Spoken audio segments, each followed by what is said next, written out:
Good evening, boys and girls. This is Tim Kennedy. I'm a Special Forces sniper, a Ranger qualified Green Beret, a UFC fighter. Please listen to us and the shenanigans that we're going to say.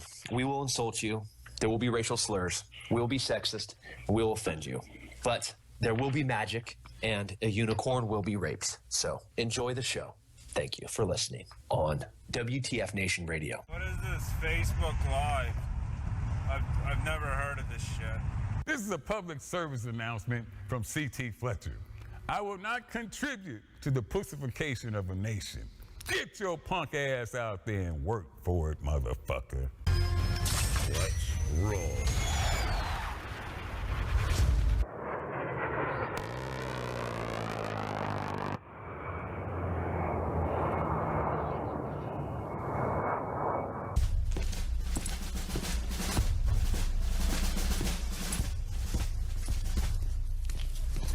Morning, Sergeant Major. How do you know what kind of goddamn day it is?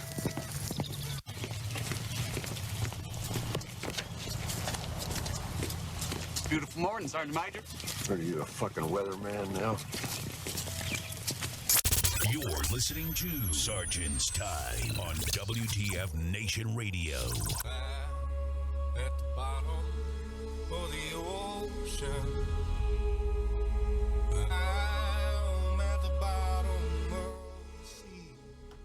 Oh, what's going on, guys? Welcome to Sergeant's Time. 14 September 2017. What a very busy training week we've had in the Army and in the Department of Defense.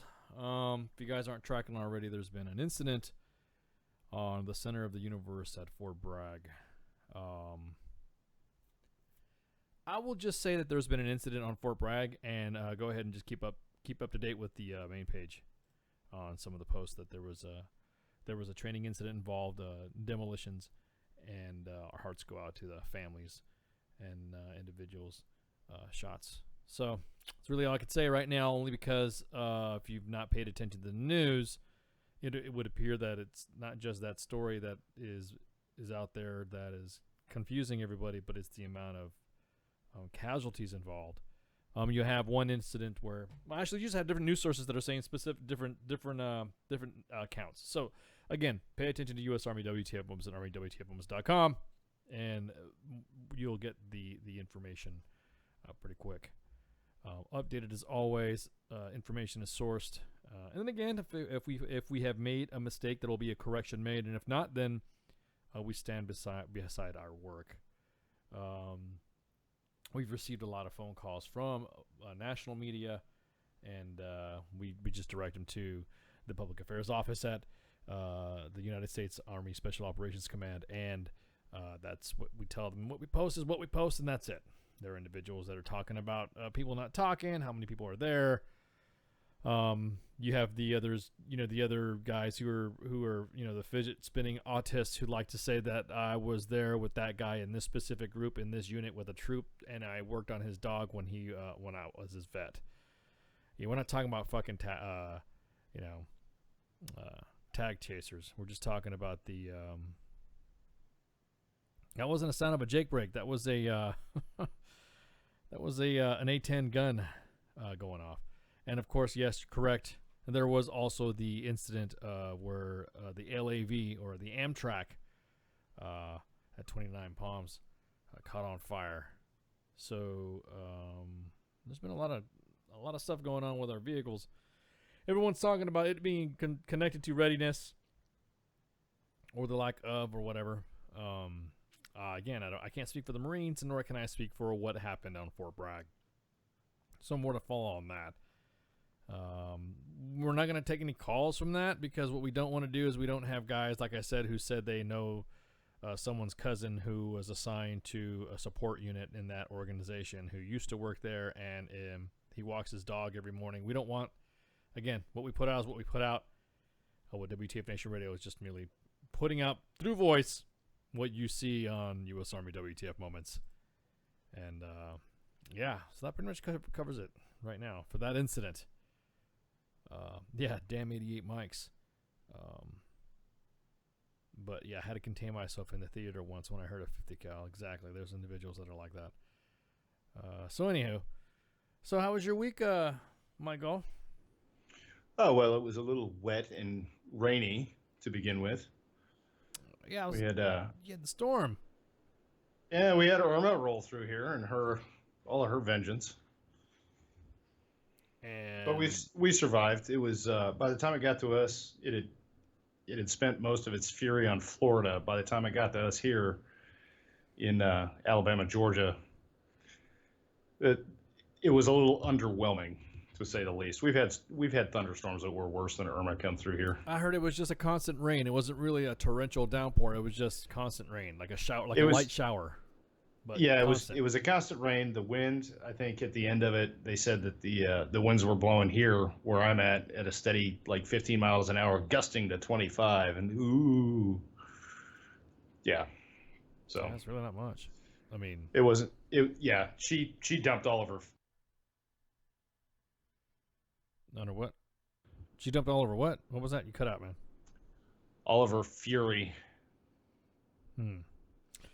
Yeah, it didn't really seem, from what I'm hearing. I got friends that live out in the east, and they were saying the same thing, that it was some of them that have homes in Florida said some of them did get flooded, some had some damage done. The other ones that lived in on the East Coast said that wasn't really that much that they thought, because everyone was making a mad dash, thinking that it was going to be going up into up along the eastern seaboard and then devastating everything, but it actually took a odd turn and went to the west, and then it just almost like dissipated. Yeah, she came straight at me.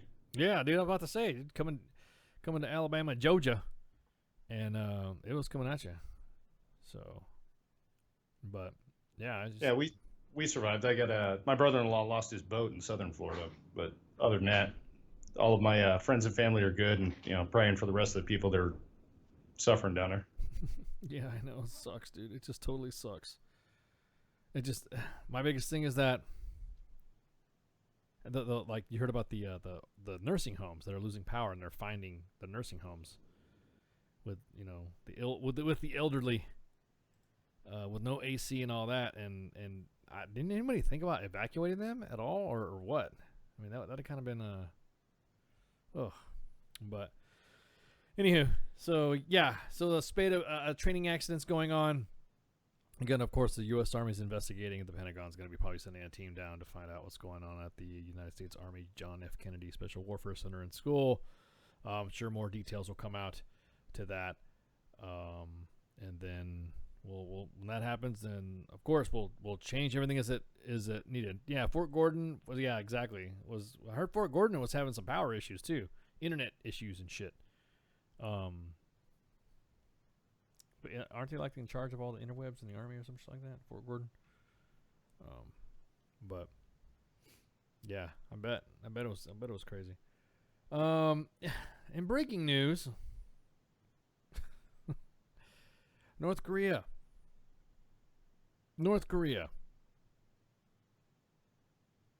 They launched another rocket over Japan. That almost sounds like Groundhog Day, doesn't it? Almost to the point where it's a daily occurrence now. Oh, it just flew over Japan and nothing. Whatever happened to those systems that they said were going to be there? The THAAD and the Patriots and the whatever they called it. Why didn't they?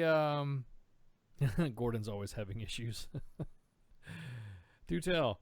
What was the situation with that? I mean, nothing else happened. Anything else come out of the news with that shit? North Korea pulls a fucking slicky and praise. We're launching another rocket. We're launching another rocket.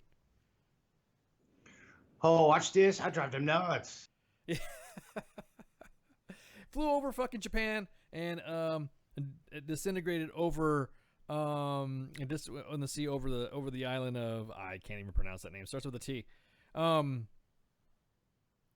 I'm not even going to begin to know how to speak Japanese, so I'm not going to say it. I'm not even trying to pronounce that word. But my biggest thing is that, didn't we say that if these guys did it again, that we were going to fucking unleash some shit on them? Was it Fire and Fury? Yeah, exactly, Pooks. That was my next question too. It's gonna be huge. We're gonna shoot them down. We're gonna shoot these missiles out of the sky. It's gonna be huge. Let's do it. Huge. Shoot them out of the sky. And that didn't happen either. So I thought Japan was supposed to get all like fucking, all antsy and shit and want to fucking start launching some rockets against it. So I'm not even I'm not, I cannot pronounce that word. I'll just say, okay, look, I'll just say that they fired it from Korea, flew over the island of Japan. How about that? And the country's sister, like I said, it's got what they call a J alert. I have no idea what that means, but I can totally go on some negative connotations on the J alert. Warning system advise people to living below the missile's flight path to fucking seek shelter. I'm willing to bet it has something to do with Japan. Yeah. And then they did not attempt to shoot down the missile because there was no reports of damage from fallen debris. That's like somebody firing a gun at you and always missing. Right? I mean, is that what you're not going to fucking... Are you not going to shoot back if somebody's shooting at you and they're missing? This is fucking crazy, dude. I was watching a video today. Andrei Lankov, who's a leading DPRK analyst, he was talking about what Fat Boy wants to do is collect a whole bunch of nukes and then trade it for compromise for sanctions or sanction concessions. You think it would happen? I think they want to proliferate that shit and give them to ISIS. I think ISIS is, hey, look, we'll send you food and shit. I mean, what sanctions are you not going to fuck it? What? I didn't even know we exported the shit. Probably the imports, but not. I don't know what the fuck they export. What do they export? I don't know. Fucking kimchi and fucking rocks or some shit? Well, at this point, the only thing they're exporting is failed missiles. Yeah, really. Yeah, maybe we'll lure them into a false sense of security. Wait, they've already done that. That's right, Katie. What's up with that? Coal? Yeah. Well, I mean, if they keep fucking up, we'll turn the whole country into coal when we drop in. You know what? Are we really gonna do something though? I'm starting to become a skeptic on our fucking foreign policy. Are we really gonna do something? Is really anybody gonna fucking do anything? No. All bark, no bite. Yeah, dude. Just, come on, shoot them shits. Hey, you. Who was it? Go ahead. Mattis told Trump our military doesn't scare the world anymore. Well, no. Our military does not scare, meaning like they can't get scared. Is that what they meant? I don't know. I'm dissecting that fucking speech because you're talking about the 9/11 memorial speech that they had. Yeah. Yep.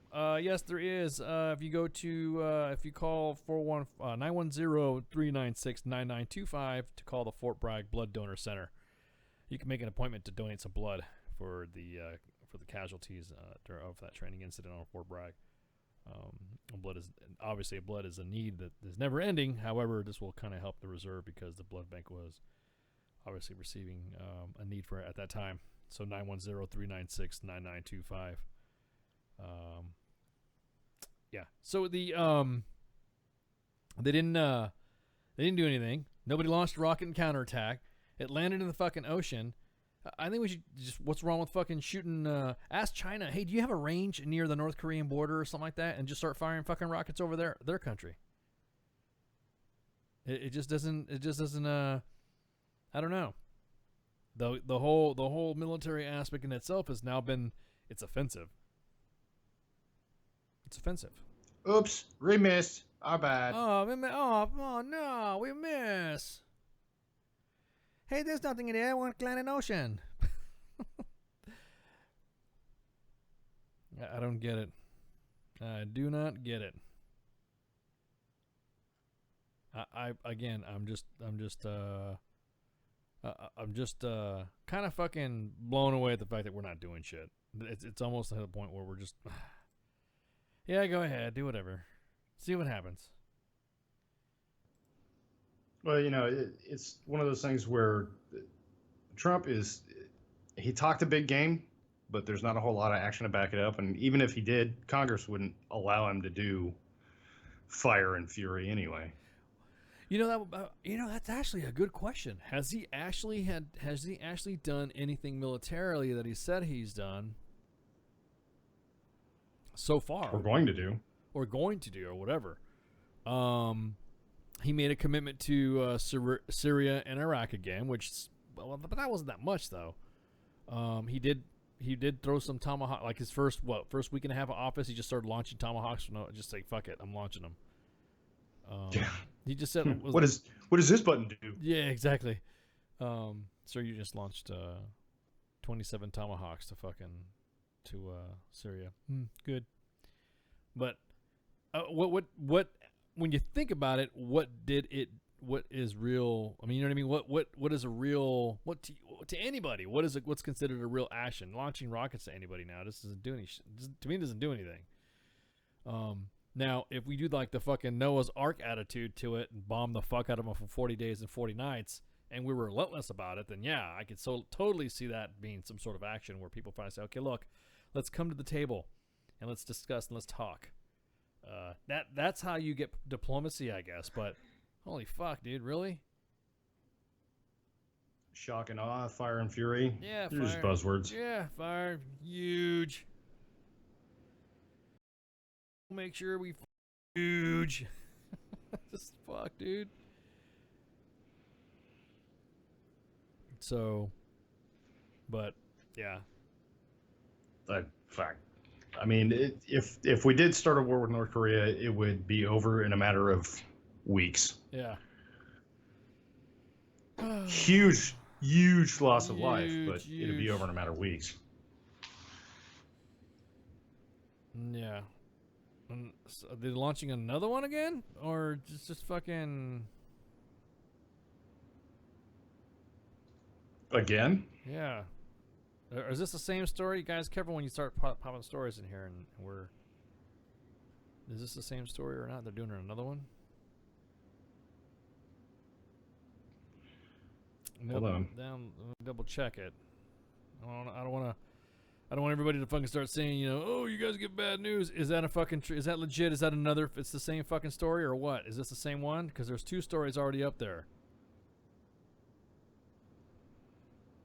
Yeah, it looks like it's the same one. Okay. Yeah. Disregard, guys. Carry on. Continue mission. Charlie Mike. Charlie Mike. So I guess they've done like 6 nuclear tests already. Launched the fucking intermediate range missile fucking over Japan one time, and then another one was fucking again. What's up with that shit? And then they said they were going to reduce us to ashes and darkness.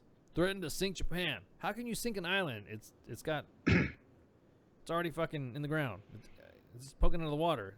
Geography is not his strong point. Yeah, I was about to say, dude. But he likes Dennis Rodman. So everyone's talking about what are we gonna do? This whole thing. Go ahead. I'm sorry. Ready to fight tonight. I was about to say exactly. We need to do that parody. I need to finish it up. The little one hears me talking about that stuff and saying ready to fight, and she in the background goes yarg, and she was the one that was she was the genius in the idea of making that into a pirate song. Nice. So I'm gonna have to have some seagulls in the background and have a chorus singing, and I'm gonna have Jay ready to teach me how to do multi choral sounds. That way it sounds like it's one person singing it. You know what I mean? But I'm gonna do it like a Disney. Turn it into like a Disney song. I was thinking more like a Monty Python bit. Well, that too. I mean, but I'll be singing it, so I don't have an accent specifically to sound like a Monty Python. You know what I mean? Like a skit. But they we'll get Pi to back you up. Yeah, exactly. Special cameo by Pi. But there was a South Korea detected fucking radioactive gas and shit, and nobody said anything. And it said that they fucking it's got a hydrogen bomb now, and we're fitting to fucking use it. South Korea confirmed that there was traces of radioactive gas from North Korea's test, but no one listened. It blows me away that everyone's talking about a nuclear Korea. We cannot have a nuclear Korea, and South Korea screaming at the world community saying, these motherfuckers are lighting us up. No, you know what you're talking about. They've got nuclear. They're nuclear. I miss W, man. He was so fucking fun to make. It was awesome to make fun of him. We will kill all the terrorists. And we'll get Irma too. Katrina. You know what I mean? Every little gaff that he hit, it was fucking classic. Him and Joe Biden probably had the best fucking gaffs ever. Just by the way they talk. Oh yeah. Just by their little because they really think they're talking. Like they feel like they're important. They're you know what I mean? We will bring Katrina to justice. Yeah. And Dick Cheney's like, it's a fucking hurricane, dude. Oh, fucking miss that shit. Irma's going to jail. Yeah, Irma's going to jail. We will prosecute Irma to the full extent of the law. Oh, W, I love you, W. Miss you. FEMA's going to come in and slap the cuffs on her. Yeah. But yeah, so South Korea has been telling everybody, hey, motherfuckers, are we going to you going to do anything about it? Because these guys are fucking, we can see, it's like we don't listen to any of the fucking allies that supposedly, and again, because everyone's so fucking vitriol about everything. You know, there's a percentage, there's a poll, there's statistics out there right now that 91% of all media now is focused on the president, and it's all negative. And yeah. And I'm thinking, you know what? It's actually right, because nowadays I just hang out with you guys and then fucking play Xbox or PlayStation 4. You know what I mean? That's all I do now. Hang out with the kids, and taking the kids to school and then hanging out and barbecues and all that shit. That's all I do now. I don't fucking do I don't do that shit. It's no fucking there is no interest in listening to the news. But it's funny when we get some news, the next thing everyone's like talking about, oh my God, oh, you don't know what you're talking about. I know I went to somebody's dog's bar mitzvah and I was just a guest, but you know what? He told me that, whatever. So it's, God, shut the fuck up. We will make It's like the fucking Ferris Bueller thing. Yeah. I heard it from a friend who's dating a girl who works down at the Pizza Hut that yeah, exactly. Kim Jong-un's got a nuclear weapon. Exactly. Oh, meanwhile, the person who's living next to the motherfucker is saying, they got gas. They got nuclear gas. It's true. Kamikaze. It's all true. Yeah. Banzai. And all the other fucking Asian stereotypes you could throw at it. I'm sorry. Family fought in World War II in Vietnam, so the Asian, whatever. Bring them to justice. Korea now? Yeah, well, Korea now. Yeah. What did we say fucking Iraq and Afghanistan was? Did we say the same thing? Vietnam too? Irakistan? Irakistan, yeah. Whoa, damn it. That's what I'm talking about, dogs. Get riled the fuck up. They must have heard W. We'll bring the dogs to justice. I do my best to try and keep them quiet during a broadcast, and every once in a while they just something perks their interest. Man, come on, dude. I got freaking baby eyes screaming into the mic and shit, and princess eyes come by and go, "Hi, WTF Nation." I'm like, So, yeah, fucking funny as shit. But I don't even know. You're right. So the whole thing with Kim Jong-un and Trump at this point reminds me of two shirtless dudes screaming at each other about, I'm gonna knock your ass out. No, motherfucker, I'm gonna knock your ass out, and just circling each other in the street. Yeah, and they take their shirts off and shit, and they're all hype. And they're ready to fucking fight and shit, and they think they're gonna kick somebody's ass, but all they're doing is pushing each other. Yeah, fuck yeah, dude. Exactly. Yeah, no, I hear you. It's just funny because it makes. You're right. Why haven't we used the THAADs yet, man? Could you imagine being the Joe on the THAADs? Just sitting there waiting for the fucking moment to happen. You're there in fucking Japan, hanging out in a fucking island, pulling your shift, and the next thing you walk up to the fucking truck, you get inside it, and you turn on there, and you're drinking some coffee, and Sergeant comes out and said, "Hey guys, make sure blah blah blah blah, get your hands out your buckets, blah blah blah, big sarge, big sarge, big sarge," and he walks away, and then the kid just sitting there, surfing on the fucking internet because kids don't read comics book anymore as much as you think they do. I always see kids chilling in the truck on their phones. And you're sitting there watching them, and the next thing you know, the radar goes off. Could you imagine being that kid and seeing that shit going off, and then just like flipping a switch to if I was about ready to get my DD-214, that's what I would do. I'd fucking motherfuckers make me, I can't re-enlist or whatever. I'm ETSing. I would do that. That would be an ETS present for the Army and the world if I was on that THAAD rocket system. Click. I just like click, and that's it. And like, Private Ice, come here. My bitch, DD-214, son. And that's it. That'd have been it. Issues solved. No issues. Yeah, I'm out. And then sit back and eat some popcorn and watch the kimchi fly, because that's what's gonna happen. A lot of it too is we've done some stuff that everyone says we're going to get retaliated against, and it seems like the only one that's doing it are the fucking terrorists. You know what I mean? Yeah, exactly. Whoever fires the first one. You ever notice that? You're right, D-Max. The guy that killed Osama bin Laden, he's walking around on fucking the news and the media and shit. Could you imagine being the PFC that fucking started, World Korea War 3? And he's the first guy to launch it. He'd have a book deal and he'd be on The View in 2 weeks. Exactly. Tell us what happened, Specialist Smith. Well, me and Private Eyes were hanging out, eating donuts and posting shit on our Facebook, and I was swiping right, and the next thing you know, we heard the blip. And then, just out of reflex, I swiped left, and the missile was gone. The missile was gone. Private Eyes was saying, what are we going to do, Specialist? We're going to watch the war happen, son. Well, it happened like this. We're going to fix our foreign policy with this little button right here. Yeah, exactly. Bro, I do read comics. I do. My favorite comic is the Punisher comic series of the Dark Horse series. My favorite comics are the PM Maintenance comics. Yeah. Oh my God, yes, the PS Maintenance ones, the ones with freaking Sergeant Half-Mast. Is that what his name was? Yes, Master Sergeant Half-Mast. Master Sergeant Half-Mast, and he had that chick. Back in the day, those PS magazines were pretty fucking raunchy. They would make little comments like, "Oh, well, I don't know how to do PMCS. That's because you belong in finance." Ha ha ha. They were calling bitches pogues before calling bitches pogues was cool. That's probably why they discontinued the comics. Oh, I know. It would be. You're right, Chris. It would be the E4 Mafia. They'd be the one that would be doing it.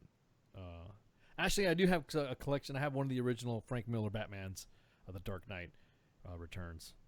I have that comic. So I got some Walking Deads and shit like that. So yeah, exactly.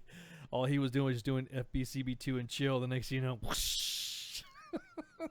Who the fuck launched it? I thought I was sending a message. I thought it was a fipper. I don't know. No, exactly. Could you imagine the bitches on The View fucking talking about? So tell us what happened.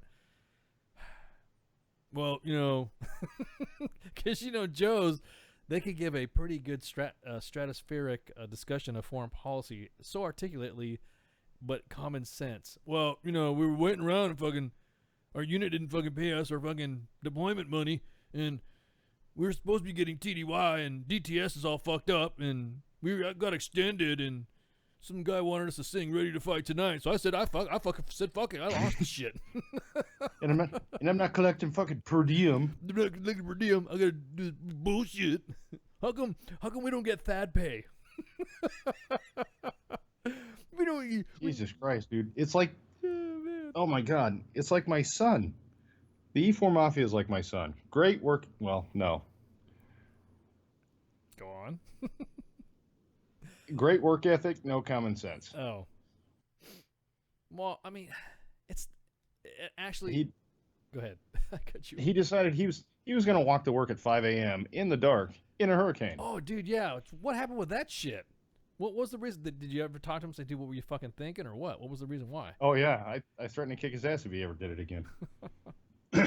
He didn't want to wake me up. I wanted to let you sleep, Dad. It's I had to get to work. Yeah, dude.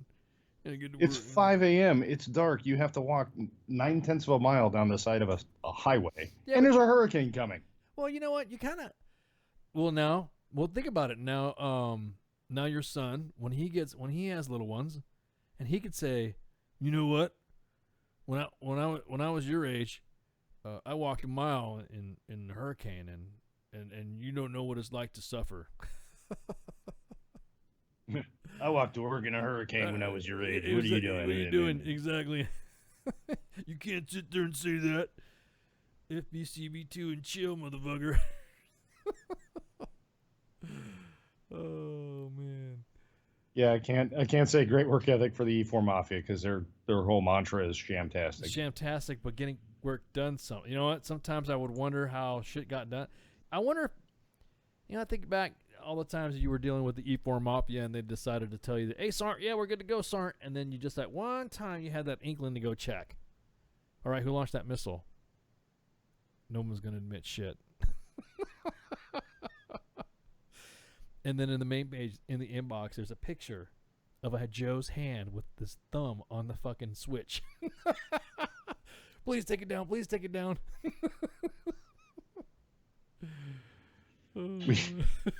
There'd just be a post on WTF Nation or WTF Moments. Just a soldier. This is the guy. Yeah, this is the guy. Exactly. Book and deals, that'd be it. Book deals like a mother. So hey, you THAAD operator out there, fucking hey, dude, launch it. Say fuck it. You might be the guy that could prevent the next Pearl Harbor. I'm just saying. Irony coming from having a THAAD missile. I'm just gonna call no balls right now. Yeah, no balls. Exactly.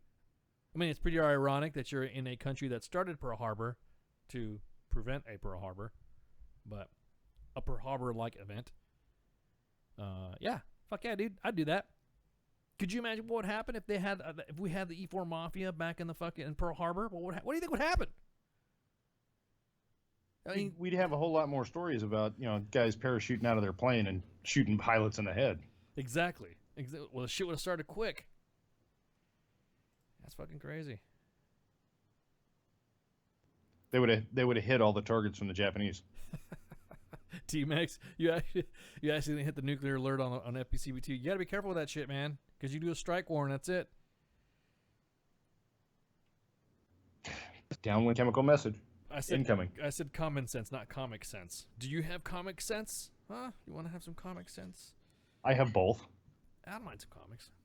I'm a big fan. Well, I have Superman comics. You probably have more comic sense than I do. Well, I mean, I was around for some of the comics coming out, so yeah, I guess you could say that. Were you there when they printed the original Superman? Oh man. Yes. Hashtag Timo. T-Bold. You doing your own.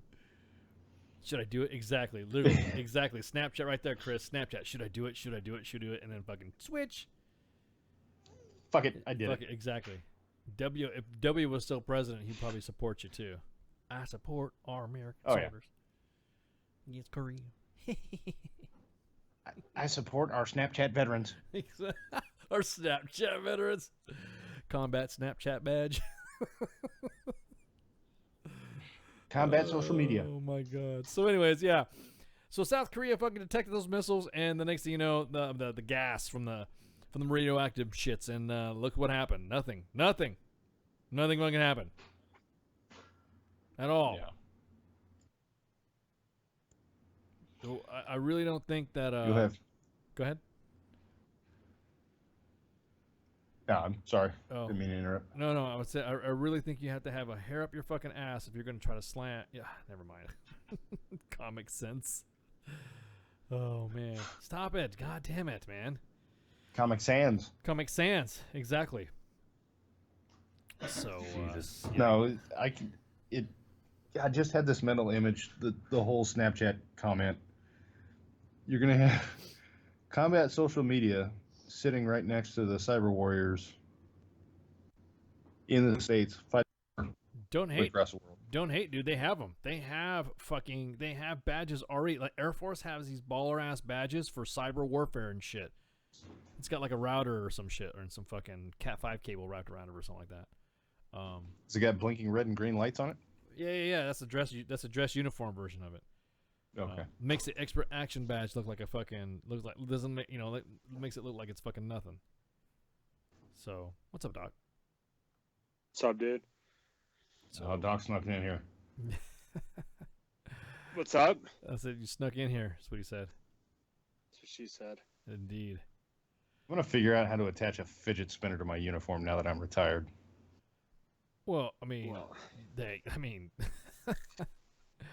They, 550 cord, bro. yeah, I was about to say. Ooh, a 550 cord fidget spinner. Midget spinner. I don't know why I keep calling it midget spinner. Oh, never mind. Midget spinner. There was a meme. There was a meme. So another news, an American citizen has been fighting for ISIS, has finally been fucking captured in Syria. Fuck yeah, dude. So this, Why is that being reported? Why is he not fucking buried in a fucking ditch somewhere? well, you know what? Exactly that. At least we should see the fucking video when it happens. He needs to be sharing a grave with Osama. Yeah. I mean, I wouldn't fucking report that shit. Well, he's been captured though. Oh, I see what you're saying. I know exactly. So that way yes, I know. No, now I know exactly what you're talking about now. So he could fly away on a business jet to an unknown location, and be spoken to. Because is it waterboarding if you're using fucking gasoline? I don't know. No. Waterboarding. No, it isn't. Yeah, No, then it's gas boarding. Yeah, waterboarding and chill. So It's not a thing. That's not a exactly. So it was reported that a U.S. citizen was captured, and a source familiar with the situation said that the unnamed fighter has surrendered.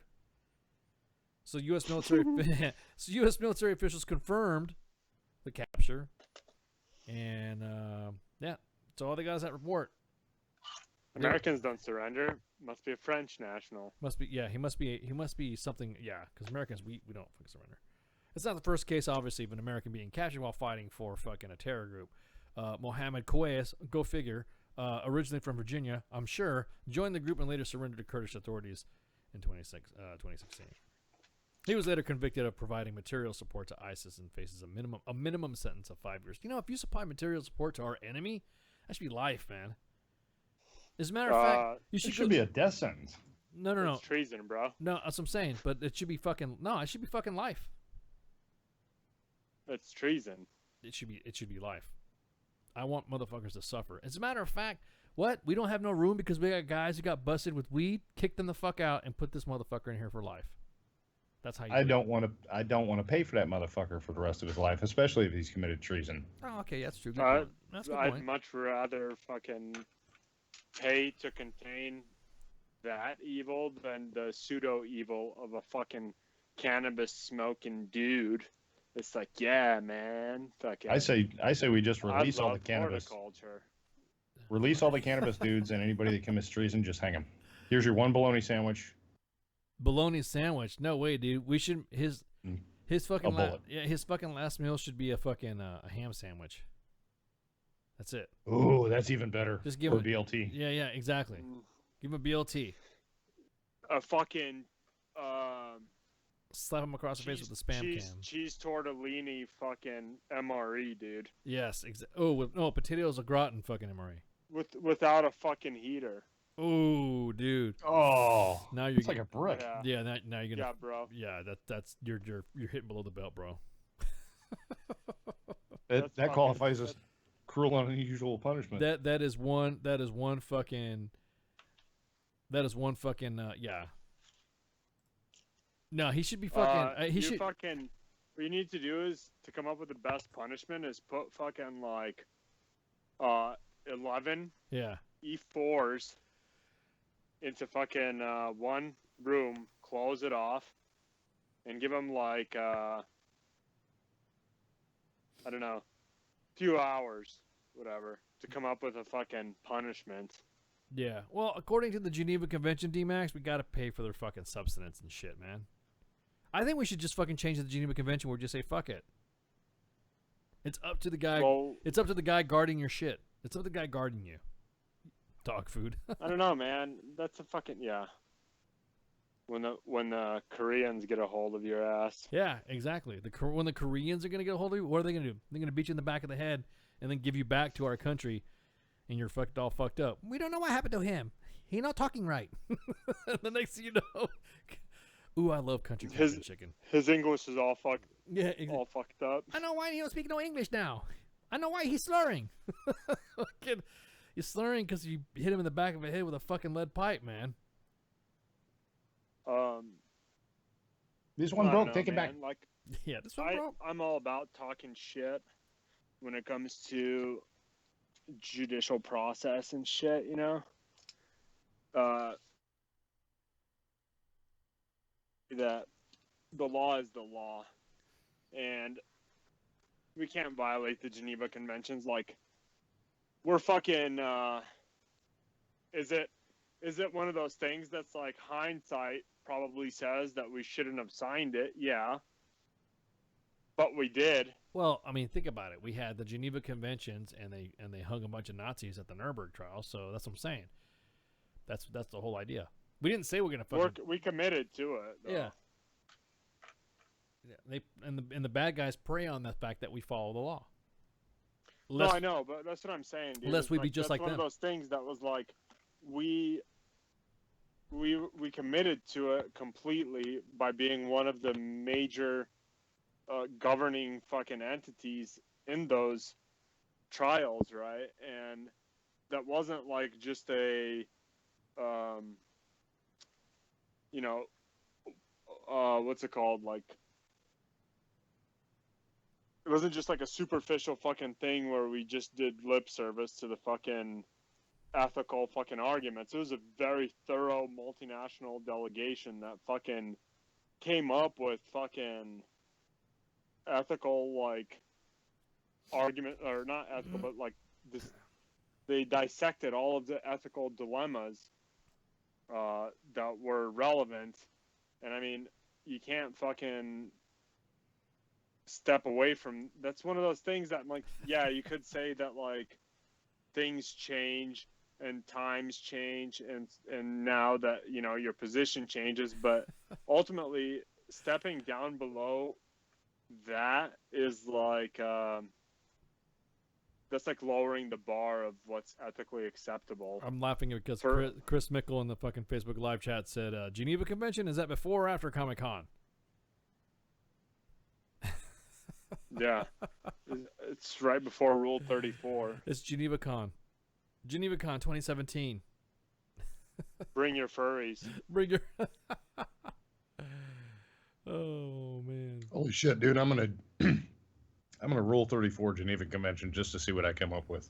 Oh my god, dude. It's gonna be like fucking Nazis on the moon meets fucking blue waffles meets 2 girls, 1 cup. Maybe. Post-op. I'll keep you guys posted. Can't do it now. I got kids in the room. Yeah. Oh, gotcha. I was like, well, say it, dude. But never mind. As soon as you said that, you kind of threw out the kid disclaimer. Yeah. D-Max. Oh, damn, Doc, spit it out. Shut up, D-Max. What? Not my Geneva. D-Max is talking smack in the fucking mixer chat. Trial by combat, dude. Just dropped the Geneva Convention. No way, dude. That's what she said. Gonna pay for life in prison and then pay for Manning surgery? I didn't say that. We're not gonna pay for Manning surgery. Fuck that, dude. Why would we want to pay for that? He's out anyways. Who cares? It's no longer a fixture. He was pardoned.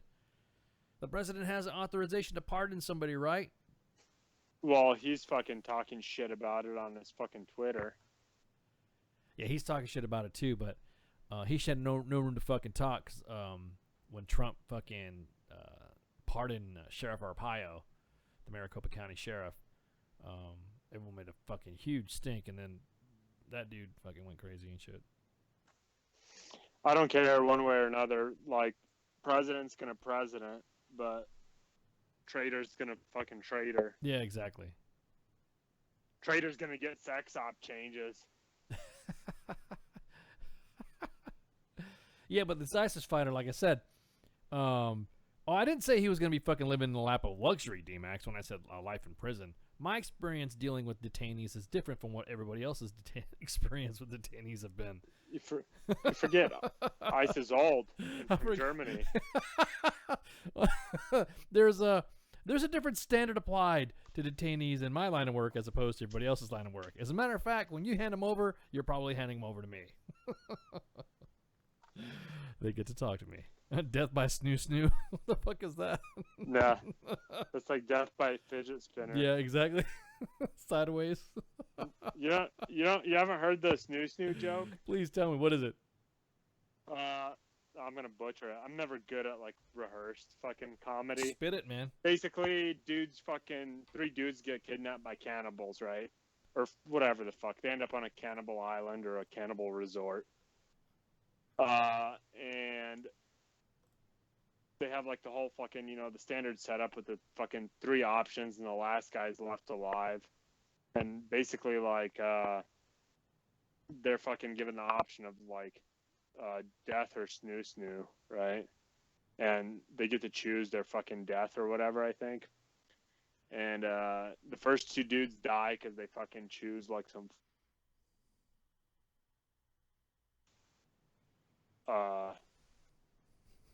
no, it was the other way around.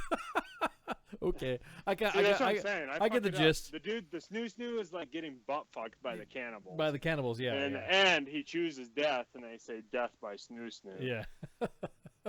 It's a reference to Futurama. Oh man. I don't know. I heard that joke before Futurama. Yeah, that joke is actually it's an old joke. It's a real old joke. It's an old joke, but They sing that story in the campfire around Pineland, and you get to hear that along with the bullshit story of Gunga Din by Rudyard Kipling. Part of the you told those stories around the campfire as you were loading your musket, did you? That's it, man. The mind is willing, but the flesh is weak and spongy. Whatever. Okay, what quote is that? What are we talking about? Unless it's hard and rigid. Unless it's it touches your ass. If your flesh is weak and spongy, you should probably go see a doctor. Yes, I saw the movie It. You guys need to watch that movie It. I read something about it, like some dude said it like a cab driver kept referring to it as IT.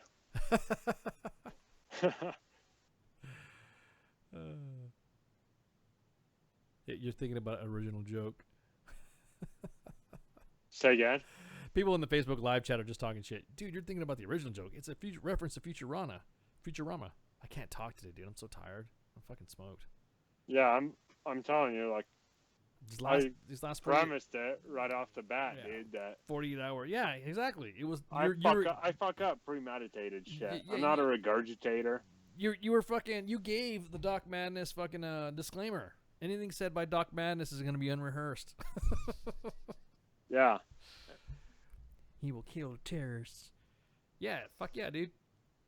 No, I just you're right. It's to a point to where the dealing with the individuals that are being detained and they're going to be in prison. They're not going to be just sitting there fucking playing Xbox. They're going to be spoken to. How about that? And then that's it. You're never going to see him again. That's what I'm talking about happening. I'm not talking about making them like our fucking presidents and shit. Fuck that. No way, dude. They should get all the information taken out of them and then some. Oh, we need to do something for research? Yeah, I got a guy for you. I got a guy. Is that going down a bad path? Is that going to lead to something? If you say something. To what research? What about research? Oh, human research and shit like that.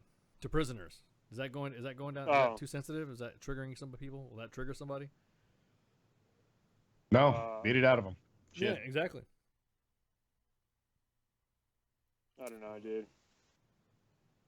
It doesn't. I don't think it's a good fucking way to do it. There is no good way to do it. No, there is. We have a great way to do it, but we're just not fucking.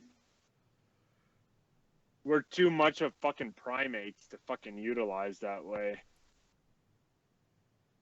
Yeah. What's that fucking noise, dude? What noise? It's you. No, it sounds like somebody's fucking getting a blowjob at like 80 miles an hour with the window open. That's not us, man. It might be you. I would definitely. It's not me. know Mine's if I was on getting mute. A blowjob. I'm muting mine too. Is it still going? It sounds like someone's. No, it's off now. It sounds like somebody's getting a blowjob at 80 miles an hour. I mean, that's the Mile an visual hour. that I got. On the As soon as I fucking heard it, I mean, like, on that's what I fucking see. On the back of the bike. That's fucking talent, but sure. Hey, don't be giving my Irma secrets away, all right? Torture by ADHD kids, exactly. Nah, no, I don't even want our fucking kids around that little like fucking scumbags like that. Fuck that. The thing is, dude, is like you gotta have a naturalistic fucking observation in order to get a fucking actual study of your specimen. Yeah. And you put a fucking human in a cage, or if the human knows that you're watching it, it's not gonna fucking be naturalistic observation. Of course. What you gotta do is fucking get into their fucking MAC address or their IP fucking address, get on their fucking, into their fucking camera on their phone, on their fucking computer, fucking keylog that shit, watch how many fucking times they click on each fucking thing, like track all that shit, like, and then plug that shit into a fucking like you know, some statistics formulas, possibly a reverse regression formula that I'm working on. Oh, really? And then fucking that right there, dude, is like, that's for real shit, you know? Yeah. But it's unethical to do this. It's a major fallacy there. Ever since there was that one experiment where the dudes at the fucking zap a fucking contestant, you know, at certain fucking amounts of voltage for whatever the fuck. It was like a big fucking sociology thing that they teach at all fucking underclassmen. Mm-hmm.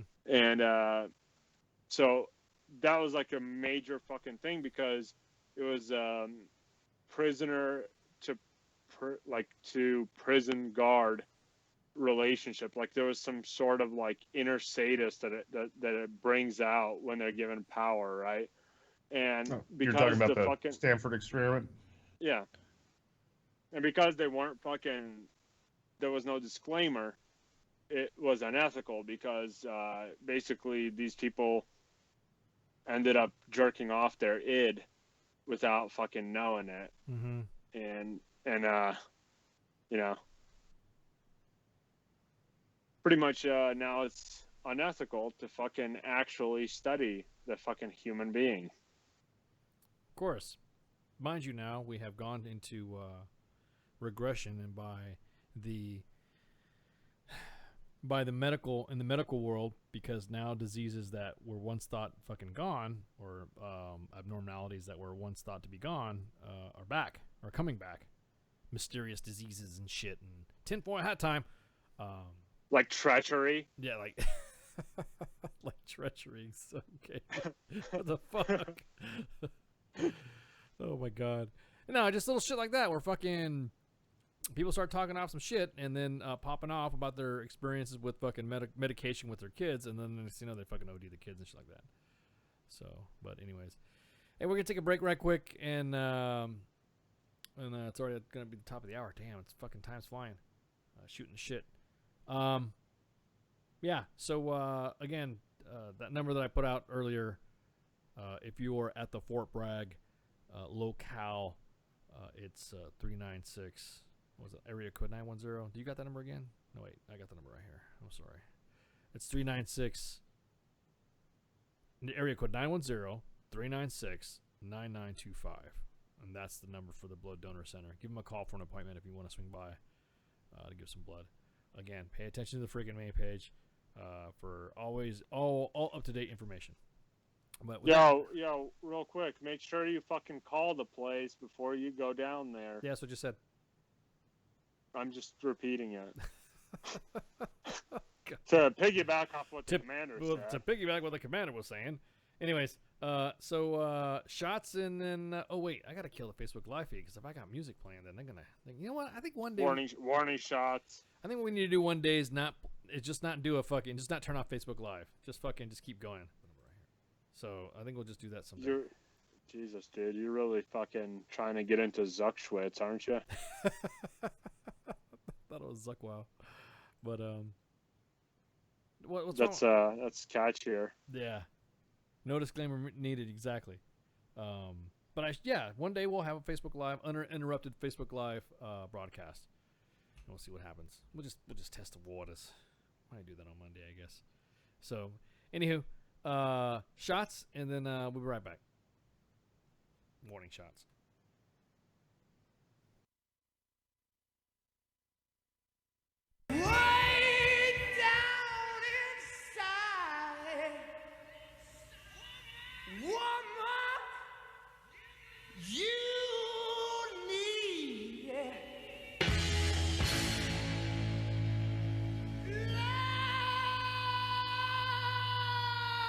Relax and take notes while I take totes of the marijuana smoke.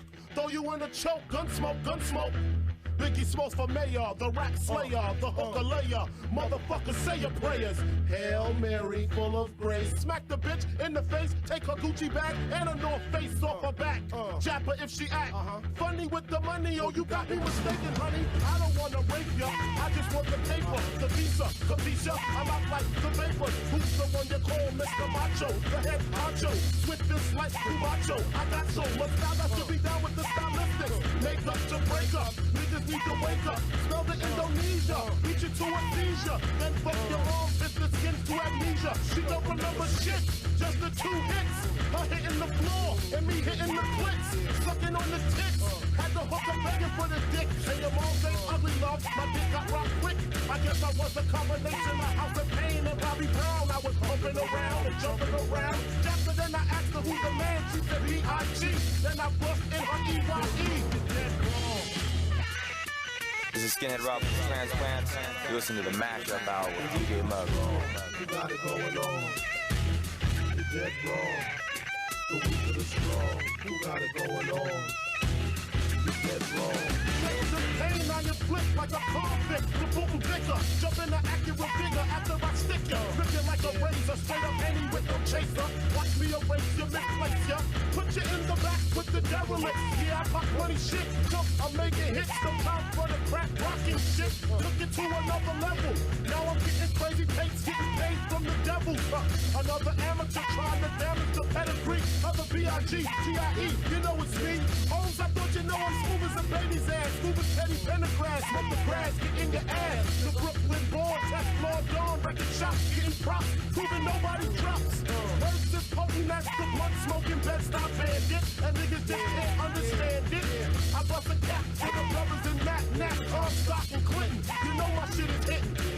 Yeah, y'all the fly nigga, Biggie Small. Get flavor, make a nigga wanna dig up in their drawers. With the burner, catch a body, I got styles like karate. Jiu-jitsu, when I hit you, then I split you like a cantaloupe. Hope you got a rope to hang yourself. I roll for self from Brooklyn. Where else? Back like a Lexus coupe, I ripped your troop. Not even Lois Lane could get the scoop. What, you think I'm stupid? My crew is mad deep. I hope you niggas sleep. Yo, Big, you're dead wrong. You got it going on. Dead wrong.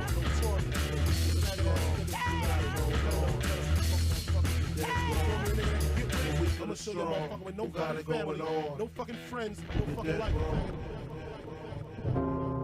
Rockin' with my homeboy DJ Muggs on Mashup Radio. If you run up, you're getting mashed up. You understand me? Yeah. Yo.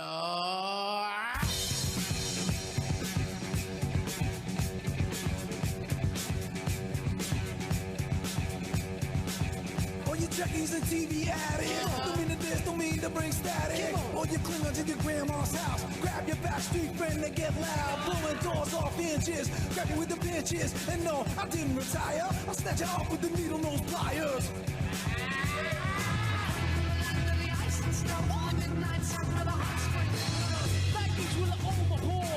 With the evil you never seen before. Gliding in the glaze, like no in the foot. Like a president with the bass so not goofy like they're in a hate so I'm a hip-hop making it night with practice me running that you know We'll drive our ships to new land. Fight the home, sing and cry. Valhalla, I am coming.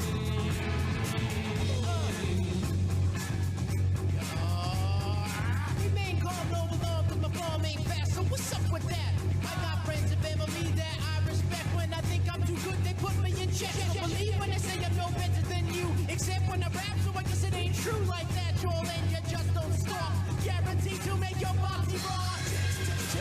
Check it out. What's it all about? Work it out.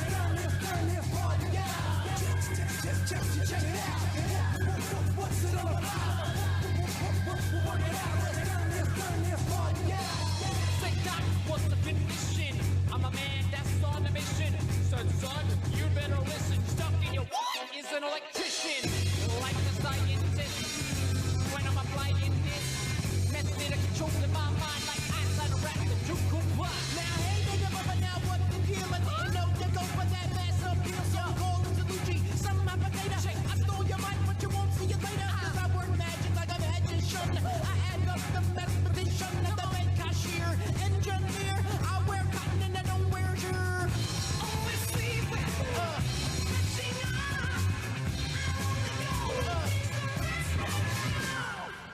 She say I'm an abracadabra. In the whip, I'm going to cruise past ya. Don't money, don't jump yourself. Put that back on the shelf. Flames blazing, yeah, I'm phasing. My crew's amazing. We're working on the record, just stay patient. Check it out. What's it all about? We're working out. Turn this party out. Check it out. What's it all about? Now I go by the name of the King Admiral. I don't wear a cup nor a job. I bring the that's beyond bizarre, like Miss Piggy. And I am the one with the clientele. You say I'd rock, you rock so well. I got class like pink champagne. Let's see, ain't got the microphone, the mic goes stale. Always see.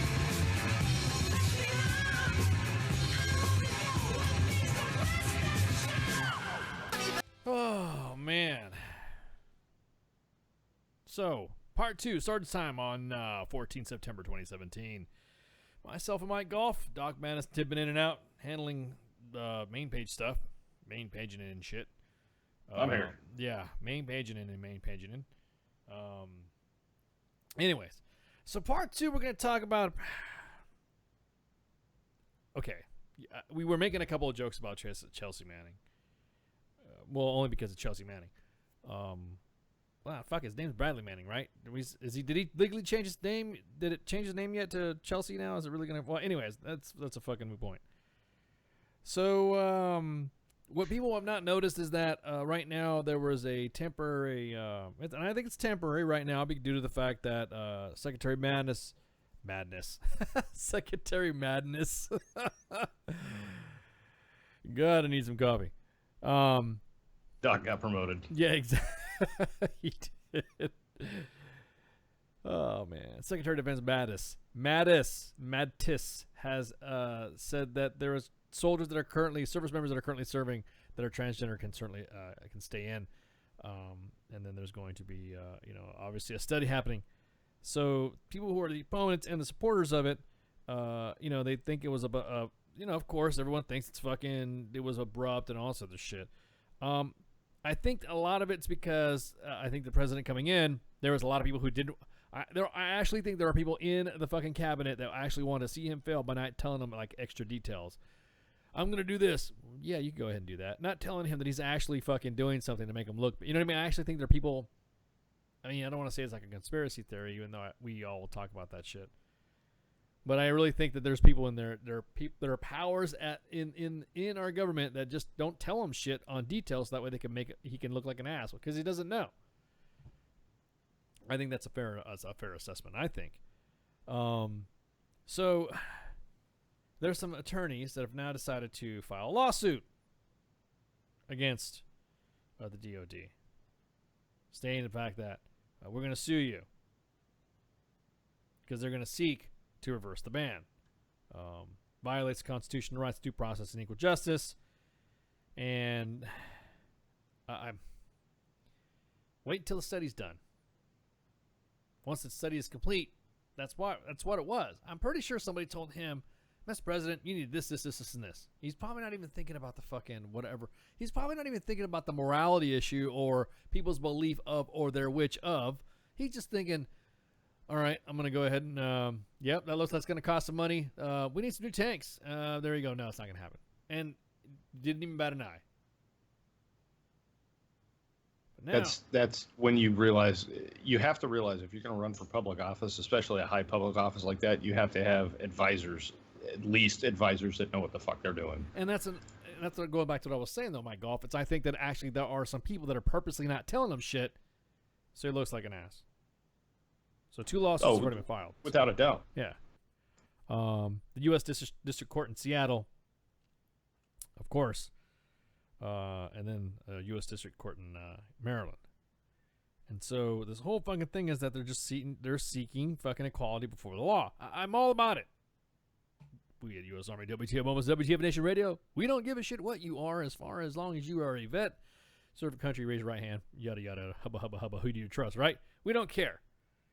However, there is a process to do things that need to be accomplished that you just can't haul off and just with a pen and just do it without fucking congressional support. Now, this is why everyone gets frustrated, is that Congress doesn't do shit anyways. So when the previous administration said, fuck it, it's a cause and effect of why all these directives and executive orders happen in the first place.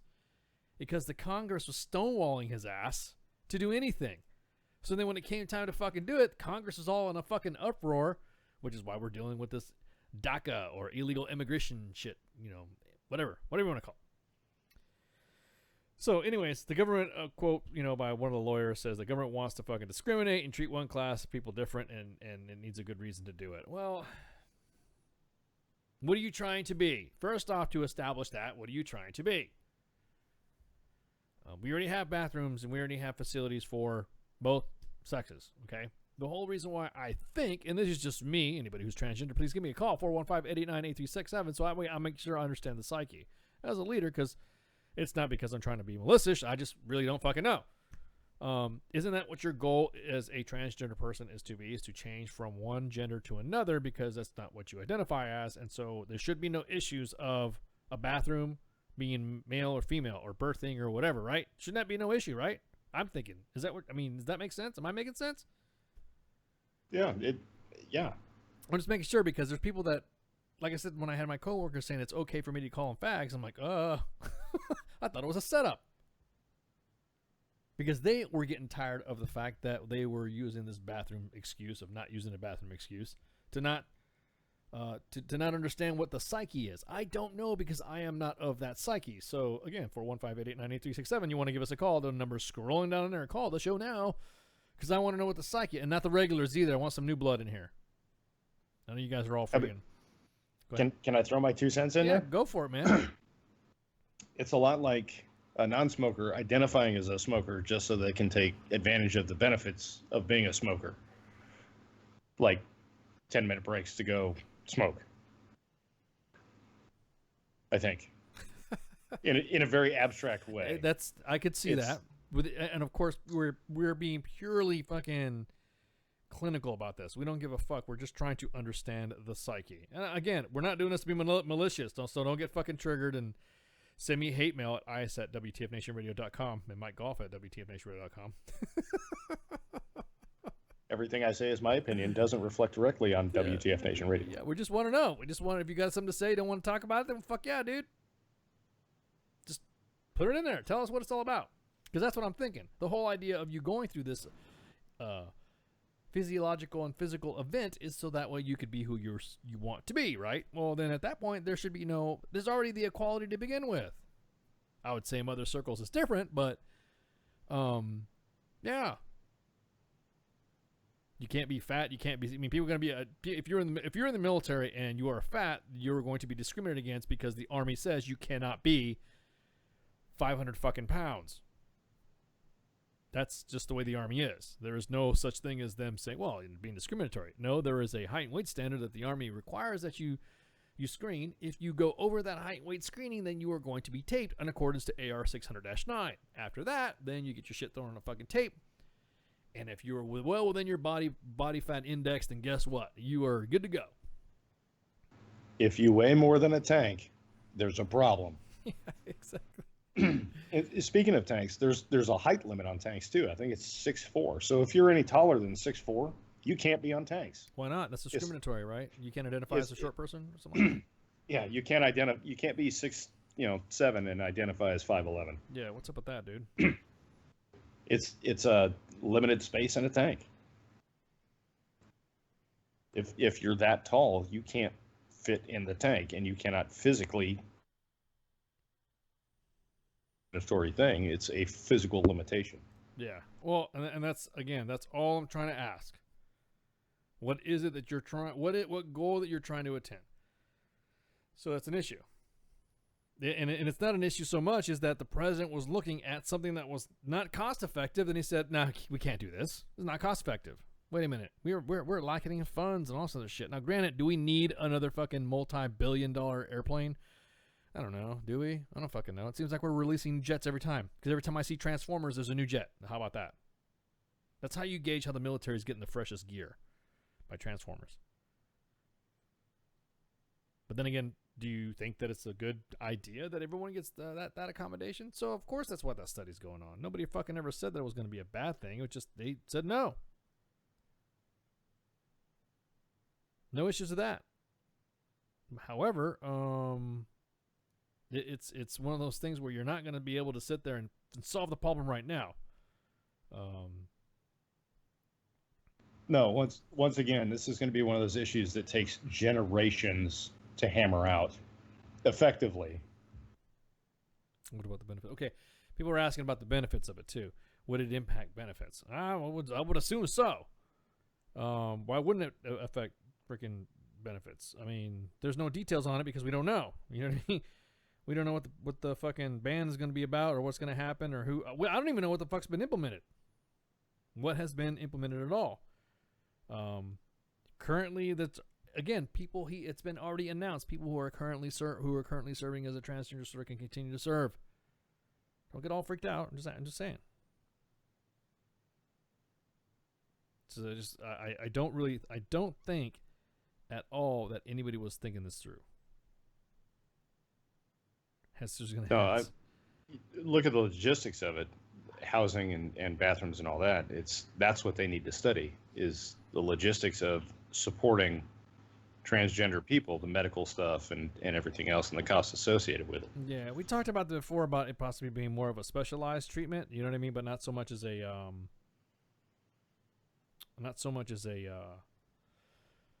it was more of it was more specialized. I don't think the Army is going to go and send doctors to do additional training on how to modify or whatever, because again I don't know, nor do I pretend to know what's up with the process of doing such thing. All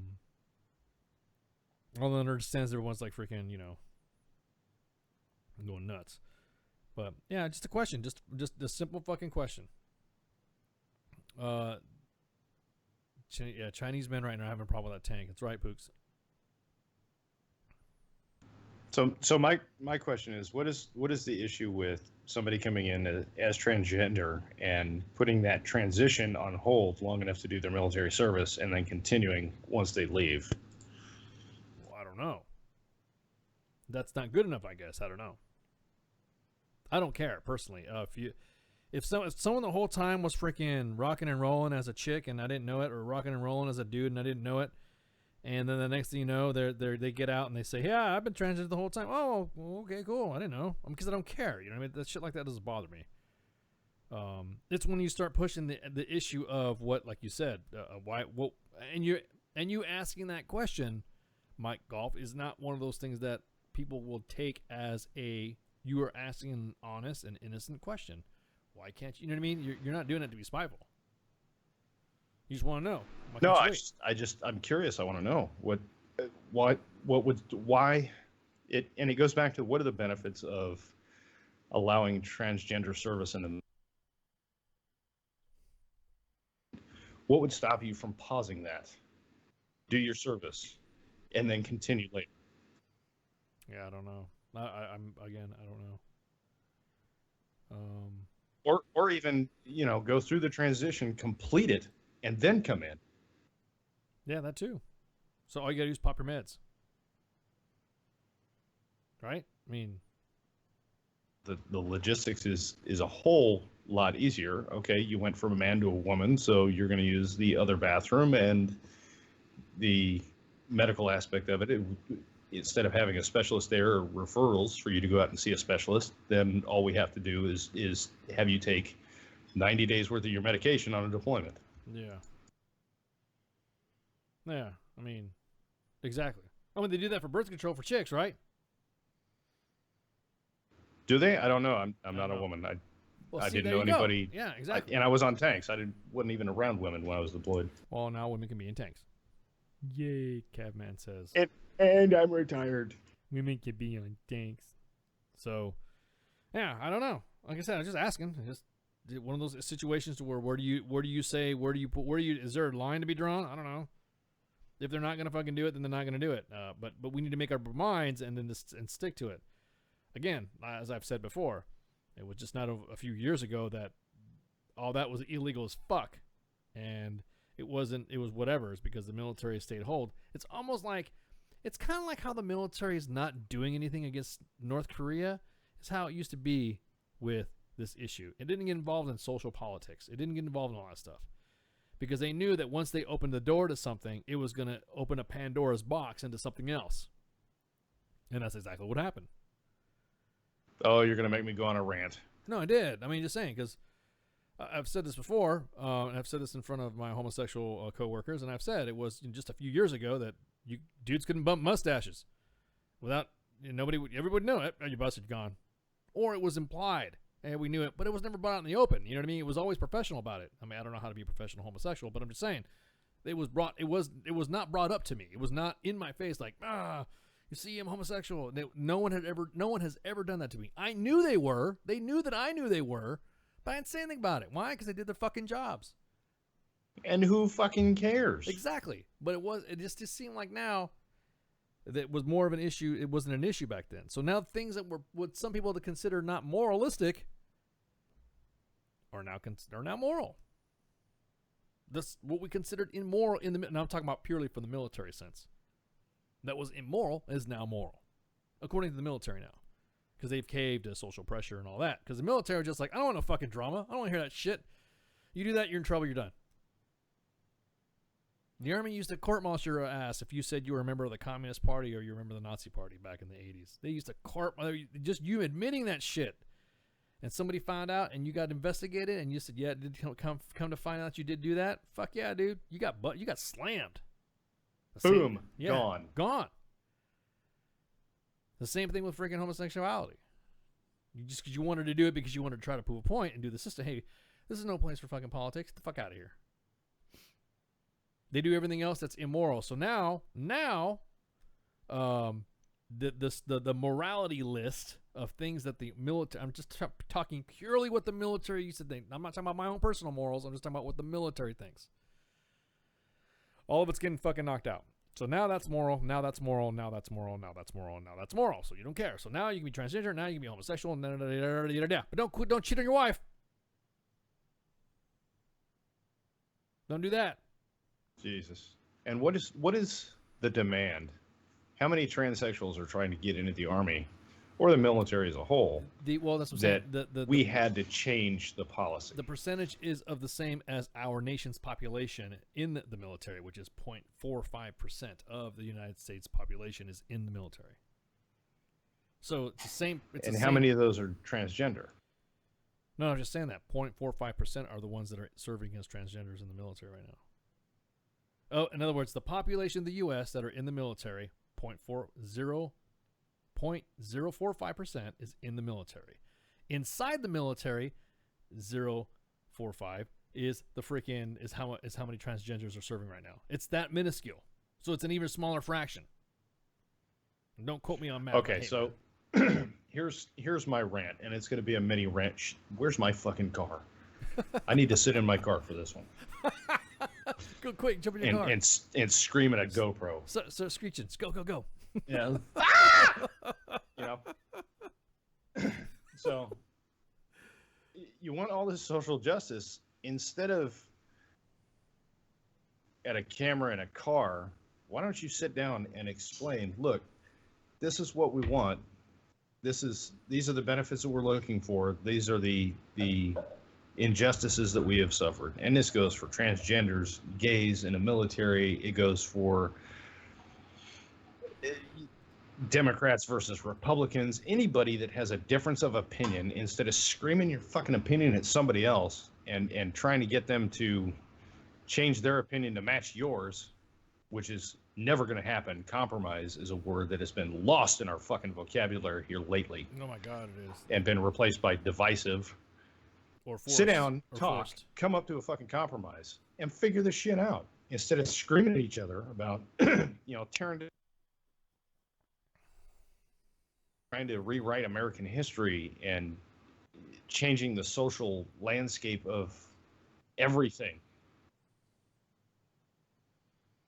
Well, my biggest thing is, I almost sounded like Rick Sanchez on accident. Morty, why? Explain to me, Morty. Explain. I don't. Like I said before, it wasn't a fucking issue, and that's a good point. You bring it to fucking compromise and discuss it. I think, and this is just me, and I'm gonna throw it out. Matter of fact, I'm gonna throw it the fuck out there. Why don't members of said groups be serious about this? Okay, be serious about this and talk to defense officials about this. Talk to them like I want the leading transgenders expert, transgender whatever. Talk to. Have a panel of transgenders that are fucking expert, not the guys that are trying to say I've always wanted to be a woman and look at me walking around the fucking pride parade. I'm talking about people who are fucking dead serious, that are transgender, that are wearing pantsuits, business suits, or whatever, fucking looking professional, and go have like you said, have an honest discussion of what really needs to happen. They do it with everybody else. Go find RuPaul. Have him, Dude, RuPaul, I'll be honest with you, RuPaul. And I'll admit it, and this is I'll admit it. I don't give a shit. I watch RuPaul's Drag Race once in a while. You watch that show? I watch it on. Yeah, I watched it for the longest time, dude. I couldn't figure out if RuPaul was a. I thought he was hot. I thought he was a woman. I thought it was a woman too. I was like, yeah, woo. And I was like, oh, wait a minute, that's a dude. And then that's not a dude. Oh shit, that's a dude. It's a dude. Well, like I said, good job, RuPaul. You fooled me, okay? But I tell you what, RuPaul, I think, would be a perfect example. A, he's a successful businessman. B, he has a syndicated fucking TV show. And C, he's out to instill the confidence in those who are trying to identify with something. And that, to me, I think is awesome. So why don't we have somebody like that go to the DOD and sit down with and the DOD now has to take this shit seriously. They can't be breaking their balls and saying, oh, yeah, you want to do that. They got to be fucking serious. You can't have Cavman show up to talk to fucking, to talk that shit. You have to be serious about it. So that's it. That's easy as shit. RuPaul for president 2020. Well, is that going too far? I don't know. People are getting fucking triggered. But again, it's not because I want to know exactly what it's going to take and what, because immediately it's like, we're going to sue you. Well, for what? Well, because you're not going to let transgender in. Well, do you even know why we said no? We kind of have to have a ban right now. Well, no. Well, then motherfucker, hang on. We have to put this in here. And this is the reason why. Well, explain to us what the fuck it is. If you explain it, you're just being discriminatory and microaggressions. Yeah. Nah, I'm triggered. So I'm not gonna. Yeah, exactly. I'm not gonna sit there and say, Morty. I am not. Oh, jeez, Everyone's telling me to say that voice again. But again, explain to me what is the psyche and have an honest talk, because you have individuals that are of a certain faith that we seem to be getting involved with for this long war that we've been in, that we've seemed to pander and cater to and have fucking sensitivity fucking training for and not offending for because of a goddamn, I don't know, Samoyed with some fucking tattoos on it that you fucking get offensive so fucking easy that we have to have fucking seminars and dinners and understandings and appreciation fucking days. We did that because that group right there fucking came to the fucking Pentagon and came to the fucking White House and explained its position to her, saying, see, we're not just a cult, we're a fucking religion of peace, blah, blah, blah, blah, blah. Well, come on, dudes, gals, I guess, what do you want to call yourselves? Just do it. Open the same dialogue. Hell, I'll fucking do it for you. Here you go. 415-889-8367. Do it. I need to find. No balls. I need to find. No pun intended. I need to find the most. I want the senior ranking transsexual to fucking report to Sergeant's time, because that way we can get the shit nipped in the fucking butt. No pun intended. Anonymity guaranteed. Anonymity guaranteed, and you know what? That's it. Tell me what the fuck it is. But I don't hear the phones ringing. Yeah, I don't see it. I don't see it ringing. But I'm just saying, it's one. I need to know, because that way, that psyche, because that way we, who are not transgender, help us understand then. Because all we see right now is pride parades, running around with fucking rainbow flags, getting all people pissed off and shit like that. I have family members in the LGBT community, and I love them just the same. It doesn't matter to me, but I want to know what on the transgender side of the house, what is it? Well, and the fact that the phone is not ringing brings up another fucking point. Is this a transgender issue, or is it somebody that's triggered for transgenders and trying to speak for a community? Yeah, D-Max, we already said it just now. Me and Mike Goff said the same thing about RuPaul, so I don't want to hear it. Yeah, you probably are right. There's a couple guys that said it, but it doesn't matter. I mean, it's just one of those things to where if you get down to the brass tacks of what the issue is, and that's really the whole problem. We never get down to the issue. We get to fucking name calling. We get to fucking to being labeled something just because you asked a question. Like you said, you legit asked a question, Mike Goff, and that's what we want to fucking know. Non-transgender persons want to know, what is it that you want? Tell the DOD what you want concessions for. I mean, goddamn, our government has so many fucking caucuses involved. They have the Latino caucus, they have the Black caucus, they have the Irish caucus, they have, Michael Dukakis. They have all these fucking caucuses in there and shit. But nobody, they get their fucking voice. They get their say. They have the CARE. They have CARE, the Center for Arab Studies or whatever. What the fuck? Come on up. Have a responsible and what I mean by responsible, someone's not spouting and going up against the fucking stereotypes. Okay. You don't see African Americans and you don't see Mexican Americans going up and what people think is their stereotype to go talk to Congress about Latino or fucking African American issues. I don't believe in hyphenated names anyways, because you should be just fucking American. But it's the same fucking thing. You don't see them dressing up like fucking with sombreros and shit, looking like Jose, or the minstrel show shit that you see fucking African Americans to get offended for, right? You don't see them dressed up like that. So don't do the same thing, transgenders. Go and freaking talk. Have a real legitimate talk. What concession? Don't sit there and say, we're going to sue. And then, of course, you pick the fucking two courts, Maryland and fucking what? Seattle, to fucking fight about it? Find the fuck out. Again, I have members. You could have at least gone to San Francisco. Yeah, really. Who's the senior transgender in San Francisco? Really? Even though the fact that the majority of HIV cases come out of Florida, but I'm just saying. But my biggest point is, and by responsible dialogue and being responsible about it is band together, have some organization, have some professionalism, and don't go down to UC Berkeley and start throwing fucking rocks and Molotovs at the cops. Yeah, exactly. What's that?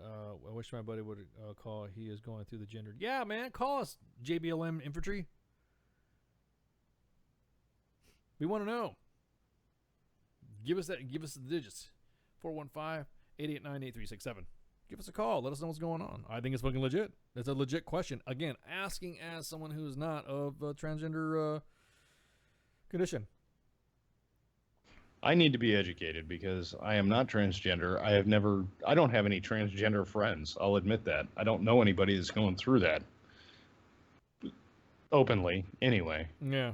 And I'm curious. I want to know. Educate me, please. Please educate me. You never know. I might be an advocate for you. I was about to say, if anything else, you just realize that you might have gained. Now, again, WTF Nation Radio and U.S. Army WTF Moments, we don't care. We don't see that shit. We really don't. We really don't. We've had admins that are we've had admins that yes wanted to change and done all that stuff too. So believe it or not, we run the gamut. We don't care. Serve, vet, good to go. I was in the Army. I identified as Air Force. That's about as far as I got. So you barely showed up to work? You had a very. I didn't show up to work, and my barracks room was a hotel. I was about to say, and you barely showed up. You had armor on your fucking track pads. Don't bring that shit up. We actually had to do that shit. Yes. Really? Yes. Dog and pony show. Oh my Straight up. God, dude. Damn. We had to do it too. Shut up, Catman. Apparently, there's a riot going on in fucking UC Berkeley or something like that. It's going crazy because they have some kid coming on who's a really smart. They have Ben Shapiro coming to speak. Ben Shapiro, heavy police Ben presence. Shapiro and I believe Milo Yiannopoulos is scheduled to do it again too. Oh well, this Milo Yiannopoulos said that he's got a Navy SEAL. He's got a Navy SEAL personal PSD with him. I find that very difficult to believe. He said he has gonna. I mean, obviously, he's probably talking about vets or something like that. But yeah, apparently, right now is that everyone's going to again. So who are the fucking who are the people who are against free speech? It's kind of funny that the bastion of free speech, Berkeley, during the Vietnam War, is the first one to censor it. Does that make any sense? Oh my God, dude, it's fucking weird how times have changed. I was just gonna bring that up. How times have changed that during the Vietnam War, anti-war motherfuckers, and then cops would come in and they would go, no, freedom of speech, we get to say what we want, while they burned the flag, shit on our Vietnam vets. Something that if we did, we would be called hate speech if we said that. Fuck you, ISIS, fuck you, communists, fuck you, Nazis, and all that. The next thing you know, no, fuck you, you're speaking hate speech. Speech needs to be regulated. What the fuck happened? It's a backlash. It's all of those Vietnam protesters had kids, and those kids are.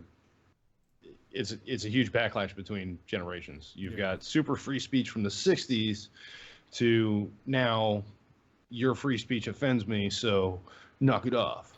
I bet you the hippies will fucking be turning over in their graves right now. Woodstock. All those old hippies and shit. Oh my God, from Woodstock and the fucking. Because you know during the civil rights movement when Martin Luther King went to Washington, there was also some other fucking political fucking shit going on too. The hippies were fucking talking up big time. So it should not it was just blown the fuck away that Berkeley of all places, even though Kent State was probably the greatest National Guard shooting range ever. If you guys don't know what happened there, then look it up. Oh, actually no, I shouldn't say that. Look it up because it'll probably be changed. So there were some hippies and protesting at Kent State. And then all fucking whatever. One of them hit the guardsman. So the guardsman fired a weapon. And there was supposedly another shot fired from the hippies. And so the guardsman opened fire on all students. There you go. Don't shoot a guardsman. Googleize if you that. shoot any National Guardsman, you're going to have a bad Yeah, exactly. You're going to have a bad time. I can't get over that shit. Something that's supposed to be all fucking free speech. And it's whatever. Who is this Ben Shapiro anyways? Is he like some sort of motivational speaker or something like that? Or who is he? No, he's one of these circuit speakers. He's a lot like Milo Yiannopoulos. I've seen them do shows together. They don't really get along, but they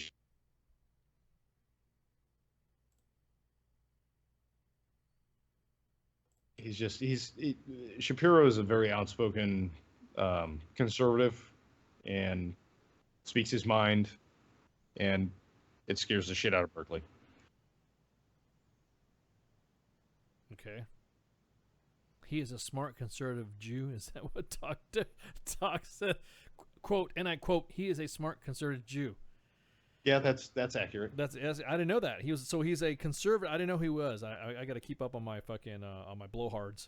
I've watched him absolutely destroy black. Is he the one that you were talking about? Was talking about BLM? Yeah. Yeah. He's actually absolutely destroyed feminism. He's absolutely destroyed.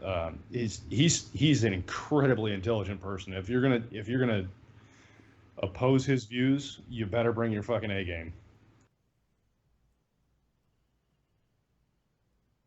Let's see right quick. He's just talking about the fact that he's got a long list of fucking whatever. There's gonna be like there's some Antifa group out there, and the Berkeley students say that his ideas are upsetting, and the school is offering mental health counseling for butthurtness. Which is interesting because he's Ben Shapiro and Milo Yiannopoulos, all these guys do is speeches.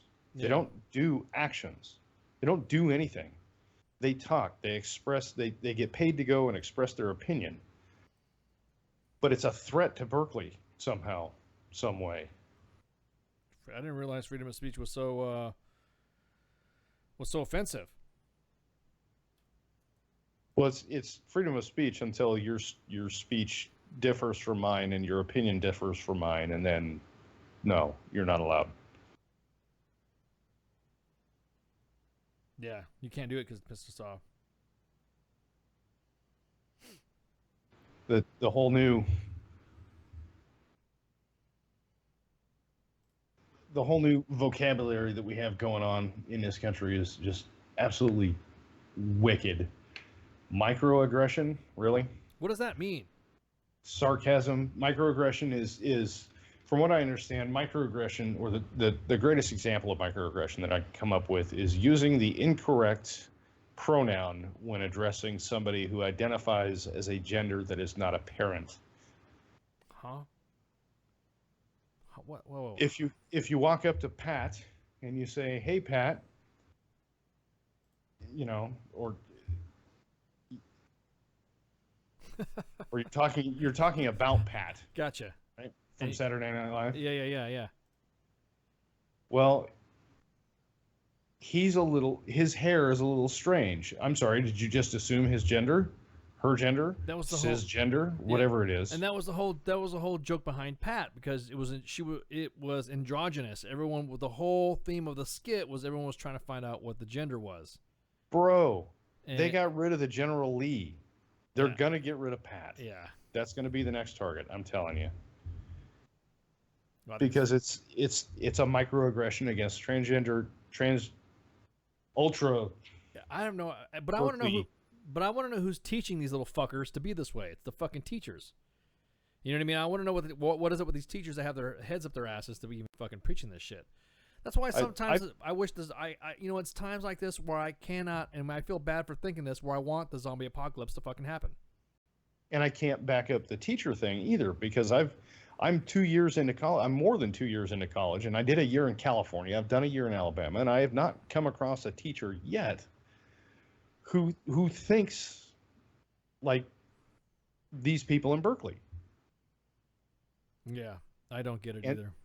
And where I was going to school in California wasn't that far away from Berkeley. Yeah, I couldn't imagine, dude.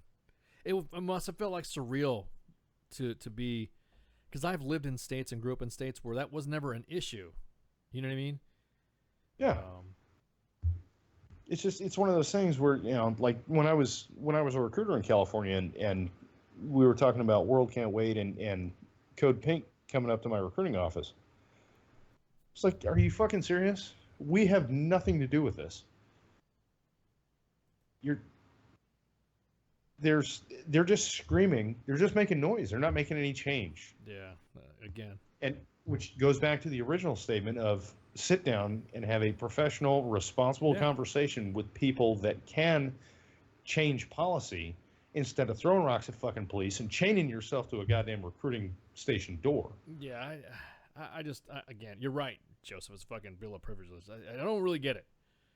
And I want to know what degrees they're doing. I want to know where these kids, what their degrees are in. Okay, what's your degree? Oh, I'm in Molly. What is it? What are you going? Why are you going to Berkeley for? Are you going to be curing cancer or something like that? Or are you going to be helping us out with? Across somebody at Berkeley that was going to get a bachelor's in protesting. Yeah, exactly. You know, that's probably going to be a new fucking curriculum. I wouldn't mind fucking going to that, because then I can just talk shit. You know what I mean? I would get a bachelor's in protesting. Wait, I don't have to do math. What are the prerequisites for that? Exactly. Like sociology and arts and women's studies and all that? Yeah, exactly. Home ec. I would have to. Wait a minute. You mean I don't have to go to class? I can just like throw shit around and throw chairs at windows and all that? I'll be the guy that's just running around screaming and fucking, screaming with a megaphone. I won't do anything to the cops. I won't damage any property. I'll just be the guy protesting. Fuck this. Wow. Today in protest class, we're going to make signs. Yeah, exactly. Make them make Star Wars signs or something like that. Fucking, just like crazy shit. I mean, I would get credit, right? I mean, I don't know how they would get their credit for that stuff. I'd make a sign that said, "I'm only here for the tear gas." Yeah, exactly. I'm only Ice loves CS. OC, I'm sorry. OC too. CS and OC. OC's a bitch. But could you imagine it? I mean, there are some pretty radical fucking curricula out there where you can fucking get, if you fucking flush this dude. WTF Nation Radio on the RD Max. What's up? You know what, all those little fucking Berkeley Mortys? No, I can't do it. Damn it. I thought I'd try. It was a good try, D-Max. We'll give you an E for effort. No, I'm working on a number for a guy to call in about the transgender shit. No, go ahead. So, I'm asking him if he is willing to talk. Say that again? I said I'm asking him if he's willing to call in. Oh. I don't want to just dime him out. Oh, well, then tell him to call. Why are you, what are you his transgender advocate? Well, no. And so then he's actually doing like the whole surgery type crap, but he waited till he got out. Well, I mean, I'm talking about somebody right now. So definitely somebody we want to talk to because he actually put it on hold until he had served, and then he's doing it, right? Tell him to call us up, man. We want to know. We're trying to find the senior ranking transgender. And he would be the most senior ranking I know that's transgender. Well, I mean, E5. Well, I mean, I'm just saying, it was somebody of competent transgender authority, I guess you would say. I mean, because then just me describing that, people get butthurt for me saying it. I want to fucking know. We all want to know what the issue is about it, and we have questions that we want to ask, and why isn't the fucking, why isn't anybody rallying? Yeah, that's why I'm messaging them and asking them, like, hey, yo, you just want to come? We're not going to sit there and make fun of you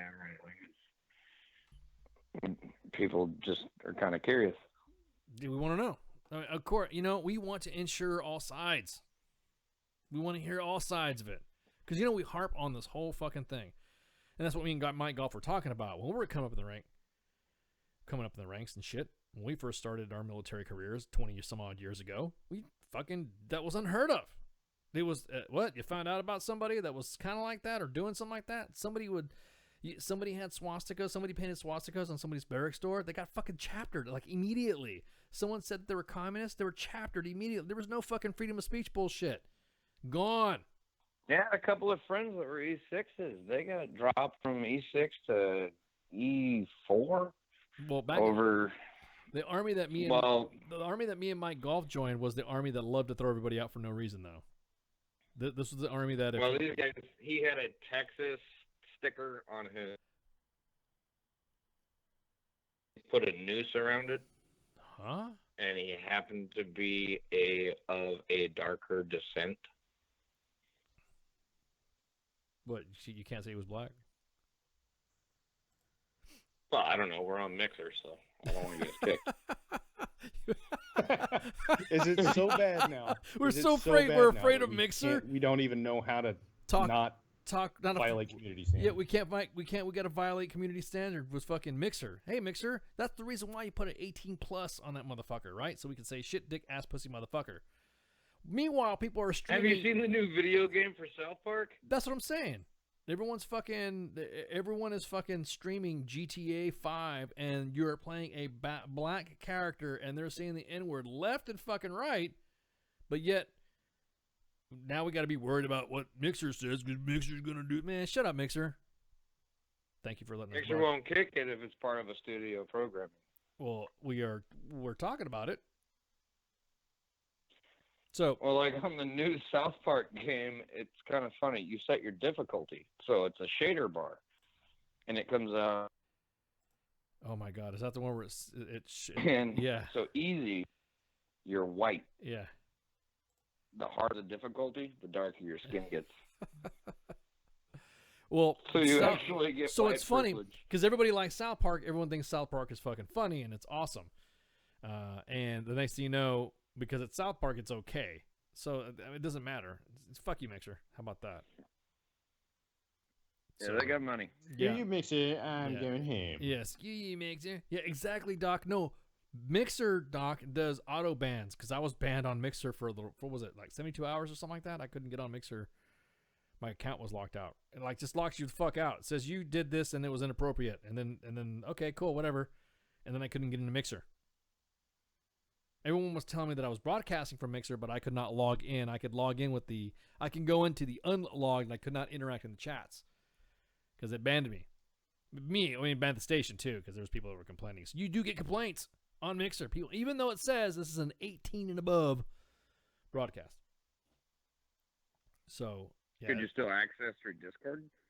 No, I'm good now. It was for 72 hours. Which, you know, you did 3 days of Mixer jail. I did, yeah. I was in the Mixer drunk tank. So, and it's not like it's hate speech. It's just colorful, you know. Look, it's colorful hyperbole. Colorful hyperbole. Yep, hyperbole. You know, we're using. You and I are from a generation where euphemisms were different.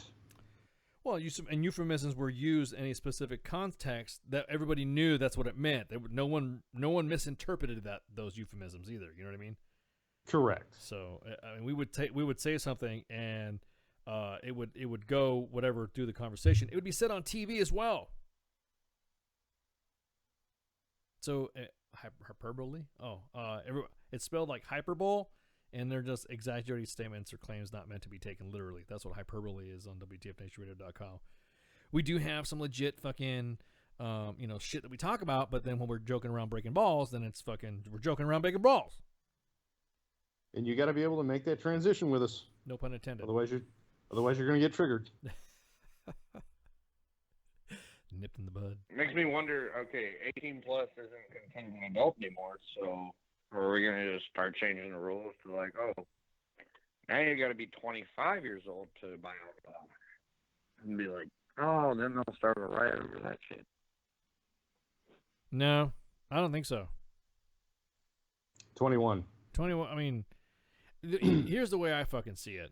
The way I fucking see it is that if you are of age, let's put it this way, if you're in the military, and you're 18 and you're not 21 yet, you should be given the authorization to drink. Period. That's it.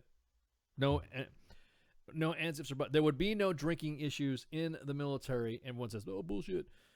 No, I'm saying bullshit. I think if you join the military at 18 years old, you should be given a beer. You should be allowed to drink and smoke. Period. That's it. So what you're saying is, if you're old enough to die for your country, you should be given all of the freedoms. Because you may not make it to 21. Bingo. Because the average age of somebody who is 18 years old in an MOS, actually now it's all MOSs, more likely you won't probably make it to 21. Meanwhile, in the state of California. Sorry, D-Max, didn't mean to cut you off. Go ahead. What'd you say, man? No, sorry. I said that sounds right to me. I wasn't talking about military, though. No, I'm talking military. Nope, I'm talking military because you know what? What we don't need to have is we don't need to have society to have their parents fucking dumb the kids down by just giving them booze at that young age. I mean, there are some states, though, where you could drink with your kid and you can supervise the consumption of alcohol with your children. There are some states that allow that. So or like Canada is what, 19? I don't give a fuck about Canada. I'm talking about the states. I'm talking about America. We're not comparing ourselves to other countries. I went to Canada because it's the greatest country on the planet. That's why. Well, you better stay out. You stay out. How's a boot? You talking about that? The bar stayed open until 4. Well, I'm just saying. But we're talking about more freedoms for 18-year-olds serving in the military, right? Yeah. Meanwhile, in the state of California, oh God, they just recently passed a law where if you have a provisional driver's license, a driving permit to everybody else in the country, and you're under 21, you are not allowed to drive between the hours of 11 p.m. 5 a.m. unless you have a school schedule and a work schedule with you to prove that you are an exception. Fucking California, dude. It's kind of similar to Colorado. Fuck California. Yeah, but you can smoke weed in Colorado, so I don't want to hear it. That negates everything. Weed. Yeah, that's weed. Yeah, weed. I don't need to drive. Exactly. Everyone says, "Oh, well, weed." Well, in Colorado you can't weed. Yeah, but you can't do this in Colorado. Weed. Did you know it's illegal to weed? That's all you got to say for Colorado. That's all I'm going to say about Colorado. Weed. Pot, bro. It's Hey, the only green two states state. I've ever lived in: Washington and Colorado. Well, I'm just saying, a lot of people get fucking the ass about that shit and get wrapped around the That- axle. Weed.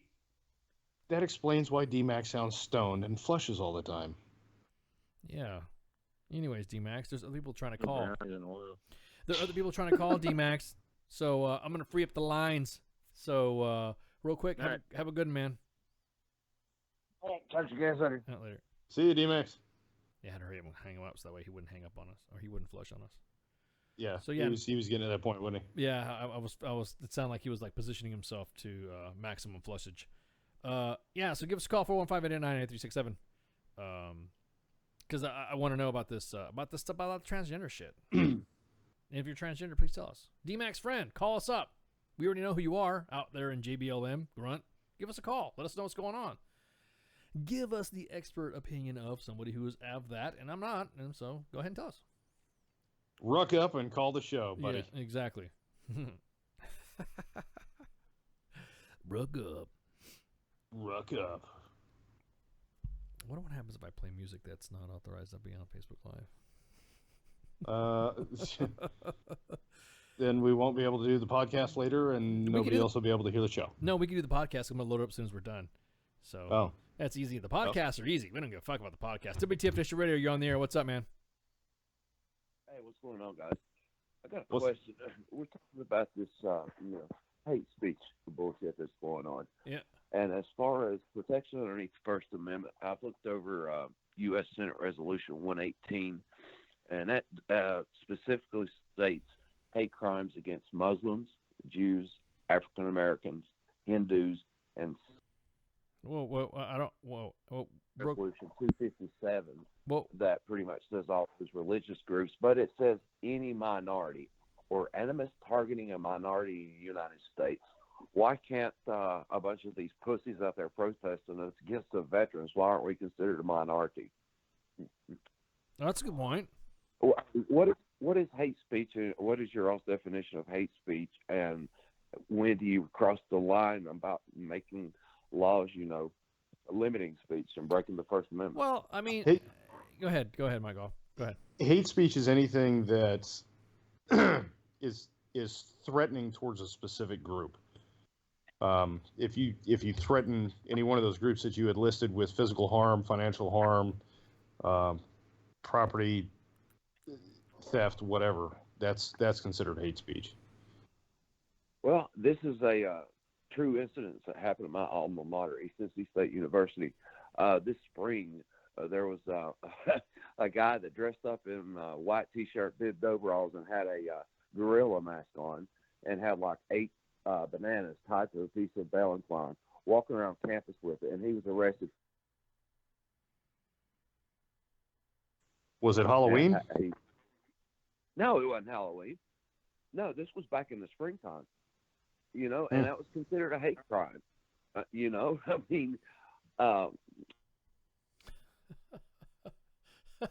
who defines hate crime? Is it defined by federal law? We ask those questions a lot, though, man. On what exactly is considered. No, but we always ask that question. Who is the fucking authority of what is considered hate or offensive? I want to know who the offensive police is, because the thing is that we don't know. I mean, the way I see it, it's like when someone gets murdered, and they say it's a hate murder. Well, it's dead. He's dead. It's a murder is a murder is a murder. You know what I mean? There's no definition of a murder other than a murder, right? And you had to hate him to some extent to kill him. Yeah, exactly. It doesn't matter. Anybody who gets more attention. Well, no, that's I could say it gets more polarized. But if you think about it, if you were to commit a crime, you get so pissed off where you kill somebody and it's murder, then it's fucking murder. There is no, it'd just be coincidental what that person's color or trans or religion or whatever. So it shouldn't matter. It should, if a hate crime, and the way I see it, a hate speech, if you call an African American, if you call them the N word, or you call a Hispanic, the W word, or whatever racial epithet you like to throw at a group, and you use that in the commission of a robbery, I I could say you could probably say he's getting busted for robbery, but you're just dealing with somebody who's fucking right. In other words, I don't think that if there's a hate in front of a normal crime, it's just a normal crime. Like if I assaulted you, I assaulted you. There should be nothing else other than I assaulted you.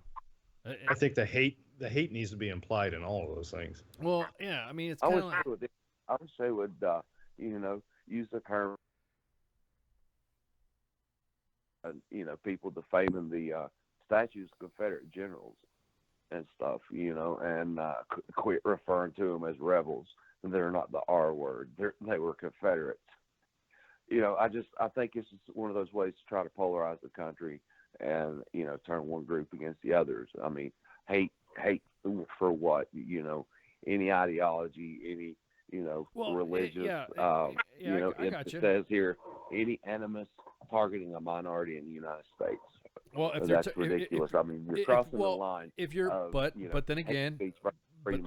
then again, if you are going out and purposely driving to go look for someone because of their race or because of their background, like, hey, I'm going to the trailer park to go fuck up some people, or I'm going to the fucking ghetto to shoot some black people, or I'm going to go.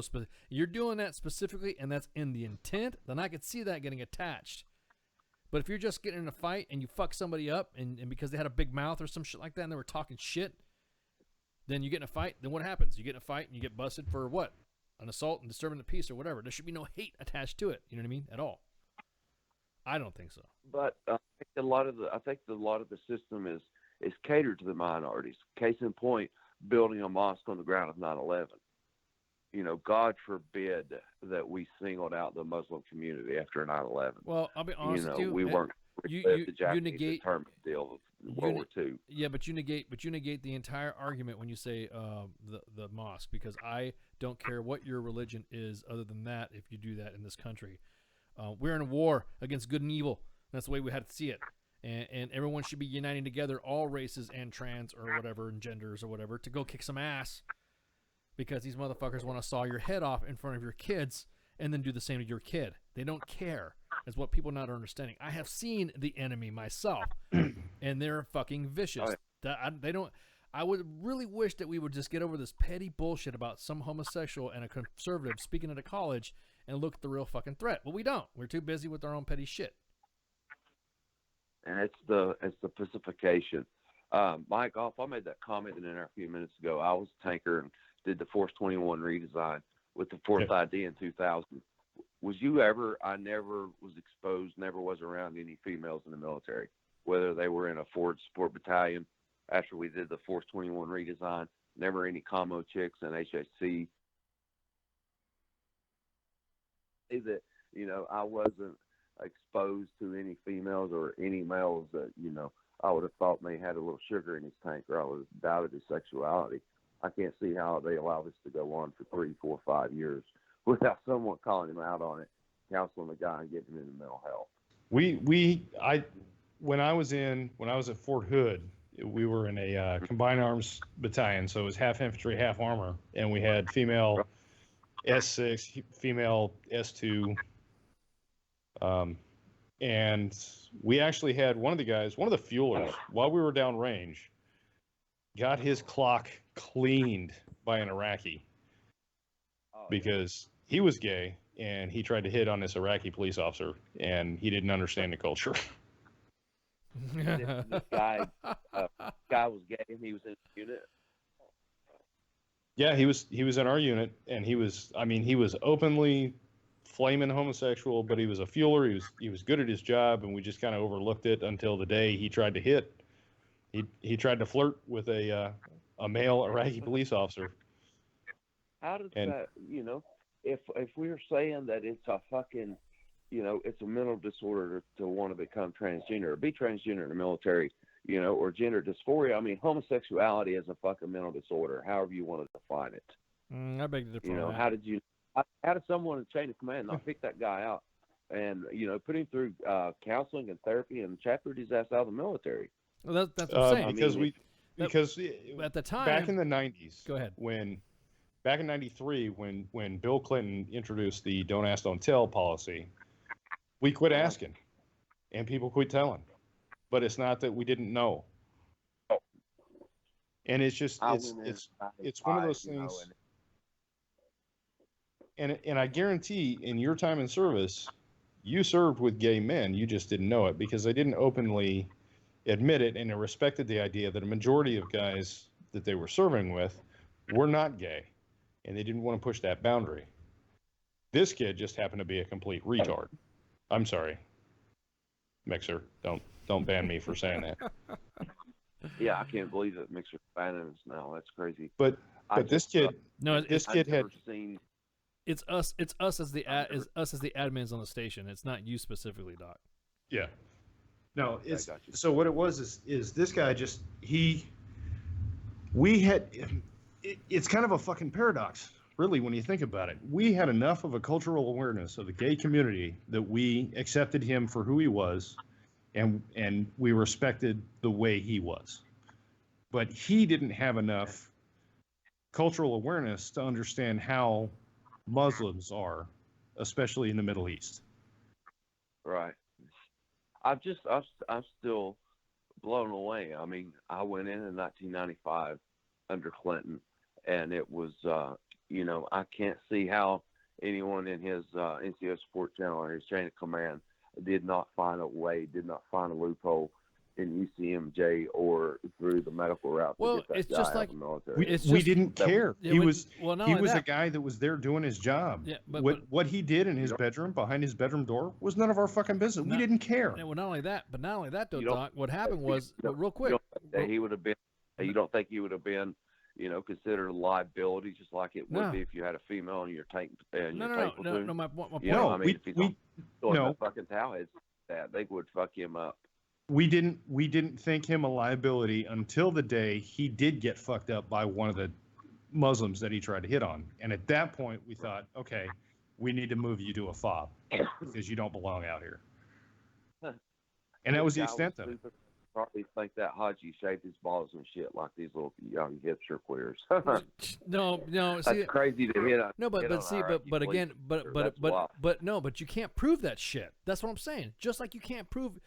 It's hard to prove adultery. The reason why motherfuckers get slammed for adultery is because it's the two-party admission, and then there's like some fucking pictures or pubic hair and fucking Polaroids involved. The same thing was with homosexuality. It was the same way. It had to be proven. It was hard to fucking drum somebody out of the military for homosexuality back in the day because I came in. So we just quit. So we just there was no fucking. You couldn't fight it. Just like it's hard to find unless someone admits it that they're banging somebody that they're not supposed to be banging. Or their fucking troops or whatever, there had to be proof.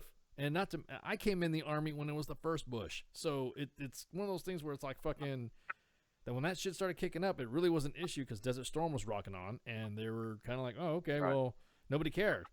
It wasn't, and like Mike Golf was saying, it really wasn't an issue. Nobody cared. It wasn't an issue until everyone else made it an issue around there.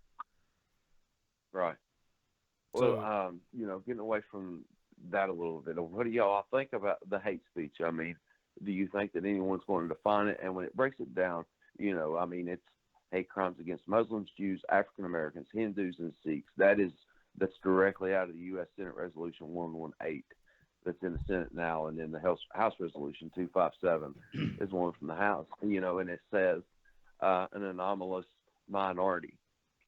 What is an anomalous minority? Community. Or the disabled American veterans, DFW, something else to be considered a minority. Well, I think it's very subjective and muddled, and it's open to a broad interpretation, and a majority of it is going to be interpreted and defined by the person that is triggered or offended. Exactly. We got to take a break, Doc. You said that a minute ago. We were talking about the local authorities, leave it up to the discretion of law enforcement. I tell you something that's messed up is in cities that have noise ordinance. It's up to the discretion. Dude, you're like flying, bro. Doc, you're flying, you're flying on a tangent now, man. We gotta take a break. Doc, we gotta take a break. Yeah, we gotta take a break, man. Mister, you fucking tangent jumper. I'll talk to you later, man. Have a good. What the fuck is going on? You know what I understand? Everything is subjective. You don't understand about these Nord ordinances. You know what? I don't like birds chirping either. God damn it! Fuck you guys. Come on, Summer. Nobody exists on purpose. Nobody belongs anywhere, and we're all gonna die. What the fuck was that all about? Damn, Doc. Oh my God. Woo. You know them tankers ain't all right. I know. I like being in danger. Shut up, Catman. So we're going to take a delayed break. You know, oh my God, you guys, stop messaging me like crazy. I got it. Stop it. Stop. When you guys are PMing me like crazy, I can't open the Facebooks, and I only have one Facebook open. So I need to send you a message real quick. Yeah, please, so I can open up all these other messages that I'm getting when I'm trying to get a break. Stay off a tangent. You called us something that we're talking about please, so I can open up noise ordinances and shit. What the fuck was that all about? Jesus. It's all subjective, dude. Oh, all right, Morty, stop. It's Morty. Oh, jeez, Rick. Rick, what do I do? Okay, we're going to take a break right quick. We're going to cut off the Facebook live chat so we can listen to some tunes, and then it'll pop back up in a minute. Rick and Morty shots. Rick, yeah. Morty, shots. Oh, jeez, Rick, shots. Is that actually a picture of the Antichrist crying? I like it. It's tasty. The voice of U.S. Army, WTF Moments. This is WTF Nation Radio. WTF Nation Radio. WTF Nation Radio. Hi, Lieutenant. How are you doing? Aw, did you find your land nav point, Lieutenant? Good job, Lieutenant. You get a Expert Action Badge. Put on your uniform right? Expert Action Badge. Show up to work on time. Expert Action Badge. Qualify on your weapon. Expert Action Badge. Badge of Action. Find your guidon. Expert Action Badge. That's right. Just doing your normal warrior task and drills, you get a Expert Action Badge. Each item sold separately. Batteries not included. Objects in mirror are closer than they appear. If conditions persist, contact a physician. Individual results may vary. Keep out of the reach of children. Avoid prolonged exposure to direct sunlight. Keep in a cool, dark place. And please enjoy the show. Shots. Shit in a bag, Pogue. Badge of Action. The voice of U.S. Army, WTF Moments. This is WTF Nation Radio. Action Badge.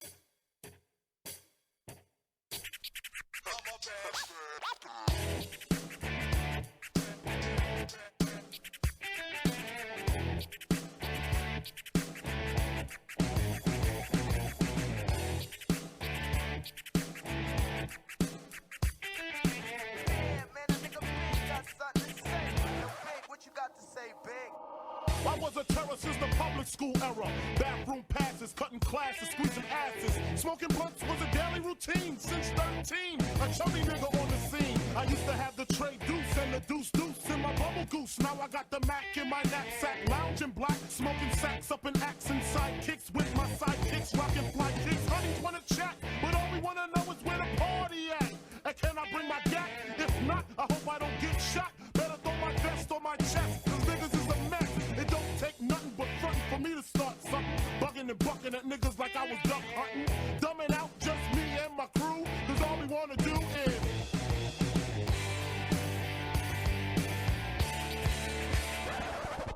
hunts from the honeys, pound from the rough next. See my man say that I knew from the projects. Said he had beef, asked me if I had my piece. Sure do, 222s in my shoes. Holla if you need me, love, I'm in the house. Roman Strome, see what the honeys is about. Moet poppin', hope poppin', ain't no stoppin'. Big Papa, I'm a bad boy. Niggas wanna front, who got your back? Niggas wanna flex, who got the gap? It ain't hard to tell I'm the East Coast overdoser. Nigga, you're scared, you're supposed to. Nigga, I toast you. Put fear in your heart. Fuck up the party before it even start. Is he drunk? Over Henny and skunk? Or some brand Nubian shit beating down punks?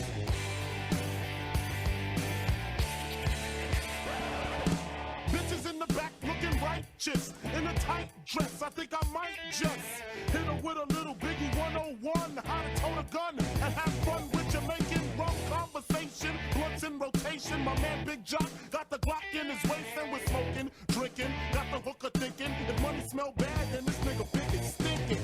Is it my charm? I got the hookers eating out my palm. She grabbed my arm and said, let's leave calm. I'm hitting skins again. Rolled up another blunt, what a Heineken. Niggas thought the loc out, a kid got choked out, blows with stone, and a fucking fight broke out.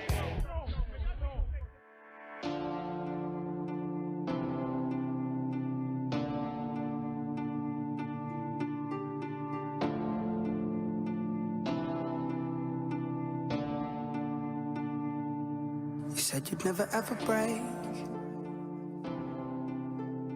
down,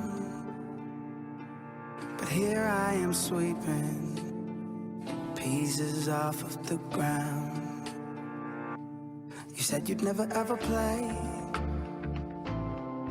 love.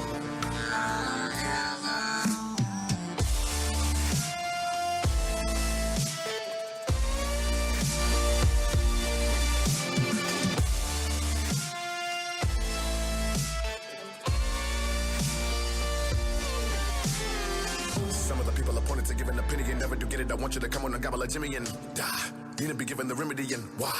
Critics are really the enemy and I can't stand the way they slam today's gifted. Effing incredible, get fanned away with grands to pay. This gem, well, a scripted, definite impeccable. Right around, I'm gonna put everything in a flow. I'm the non, I'ma look very mean when I'm foe. Scribalometer has never been at a show. By the time it'll be better living in the stove. Cause they wrote another my lies, quotes stuck in my eyes. Amateur writer dissing. He's a beginner and hopes for your demise. Folks, some of despise, never do try to listen. It's real, I'm mad. Clueless when you scribble on your pad. How you gonna criticize with a chisel on your ass, sizzle in your ass? You don't really get why I'm so pissed. Understand this. Understand this. I'm an artist and I'm sensitive about my Yes, I'm.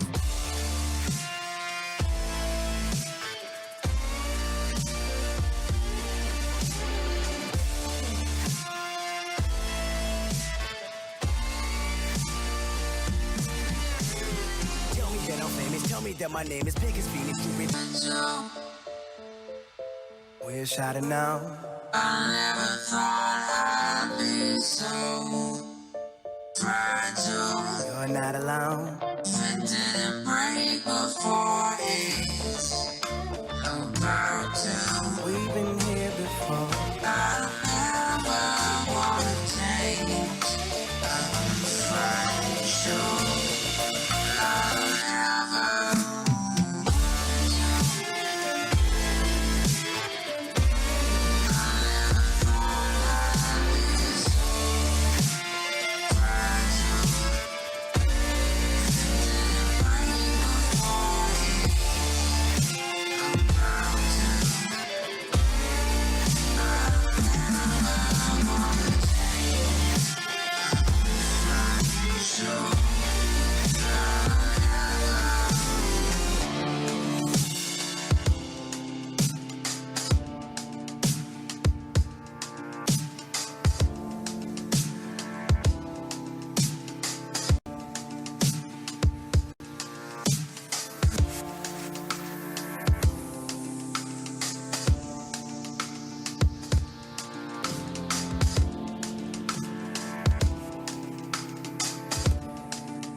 This station is now the ultimate power in the universe. I suggest we use it. The voice of U.S. Army, WTF Moments. This is WTF Nation Radio. I find your lack of faith disturbing. Everything stated on WTF Nation Radio is to be considered the opinion of the person that stated it, and not an official representation of WTF Nation Radio or U.S. Army WTF Moments. Price does not include tax, title, or license. Some assembly required. Each item sold separately. Batteries not included. Objects in mirror are closer than they appear. If conditions persist, contact a physician. Individual results may vary. Keep out of the reach of children. Avoid prolonged exposure to direct sunlight. Keep in a cool, dark place. And please enjoy the show. Shots. Shots, cause. God damn, we had to cut that short. We ran a little over on our top of the hour break, but we got heated discussions about hate murder. Hate murder. And the discussion of, that's a good question, talking about what's the deal with the labeling something. That is a good point, why we want to label something like that. So now it's time for our third segment, Sergeant's Time Inbox Review, where we go into the inbox and go through the drama of WTF Nation, U.S. Army WTF moments to hear and laugh and all that of some of the posts. I don't know if you guys noticed in earlier posts today we had the DD214 fucking post, always a favorite with Pennywise. I love me the memes. Keep sending us memes. We love fucking memes. And we're in a partnership with the Weapons of Meme Destruction. They're some good peeps too. And Weapons of Meme Destruction, and then the guys who run the People of the PX. They fucking we have a reciprocal agreement to share memes, and so the I have DD214s down here has always been a classic hit with us, so especially since that new movie It came out, or the redo of the movie It. Can I make a request for a meme? Yeah, what's up? I want a Dimension DD214 Rick. A Dimension DD214 Rick. How would that even work? How would you do what'd you say, an interdimensional Rick fucking DD214? A Dimension DD214 Rick. So Rick Sanchez is C-137, right? Yeah. I want a Rick DD214. Meme that, guys. Meme that. We've also had we had the big green weenie on there. Did that get taken down? Every time we do something with green weenies or something like that, nobody likes us. Nobody it gets taken down. So, but anyways, yeah, the DD214 meme is always a fucking classic. That new movie It. If you've not seen that movie It, damn. My daughter watched it without me. Oh, it's a good movie. I won't spoil it, but there's a clown in it and he eats kids. So there you go. Sorry. And they all float down here. Everyone floats down here, exactly. Yeah, it's pretty crazy. Yeah, nobody likes to see kids get hurt, but damn, dude, it was a good fucking. I thought it was a good remake. There is going to be a part 2 because they wanted to fucking go through all the actually make it more. I think this was more book centric than anything else. It was. Are they gonna wait? Are they gonna wait 27 years for part 2? Well, no, that's what I'm saying. They're gonna. The next one is gonna be when they're older. You know what I mean? So, but yeah, it's gonna be pretty cool. I hope there's not a goddamn spider at the end of it, like there was the other one, man. I was like, what the fuck is up with this, man? But all in all, it was a good flick. There was a couple of jumping moments and stuff like that. Baby Ice is a weirdo. He saw the trailer for it and was laughing at Pennywise chasing the kids. I guess he thinks that's slapstick fucking hilarious. So, guess who's going to be Penny Ice for Halloween? Oh, that's fucking hilarious. He doesn't like wearing he doesn't mind wearing his little cosplay costumes for Star Wars. And that doesn't really bother him too much. But I don't know if he's going to be able to sit still to look like Pennywise the clown. And so yeah, you know what? If I make him Pennywise a clown, I could reveal his purse sack. Because he's going to look like Pennywise the clown. It's not going to matter. So, and then let him run around with red balloons. See what happens. And that evil fucking grin. That grin is fucking crazy, dude. He's got some serious 5-head. One of the most advanced nuclear submarines returned to port, but it was flying a fucking a Jolly Roger. Usually, what happens is when a Navy ship comes back, yar, ready to fight tonight, and they have this. That means it came back with seeing some action or something like that. So, its job is to deploy unmanned submersibles and more than likely splice undersea cables and shit. So, pretty badass. They found the Red October. Yeah. Congratulations, boys. Yeah, good job. So of course, in Navy, everyone gets all pissed off because we're not supposed to be yar. We're not supposed to be yar. We can't be cool. We need to be fucking cool. That's why I can't wait to when we were talking about the pinups for veterans, those chicks. Yeah. And I was talking about the nose art that was on old warplanes and stuff like that. Those pinup chicks that were on there. Oh my god, dude, that's like history. That's bring that shit back. I would have loved to have had a pinup painted on my #1 skirt on my tank. Fuck yeah, dude. I would love to have a pinup on my fucking gun truck. Woo woo woo. I'm just saying. Instead of my dumbass lieutenant, doing the op order briefing and chalk on the skirt and then not erasing it before we LD'd. Yeah, man. What was it on the? What do they call that? The bore excavator, evacuator.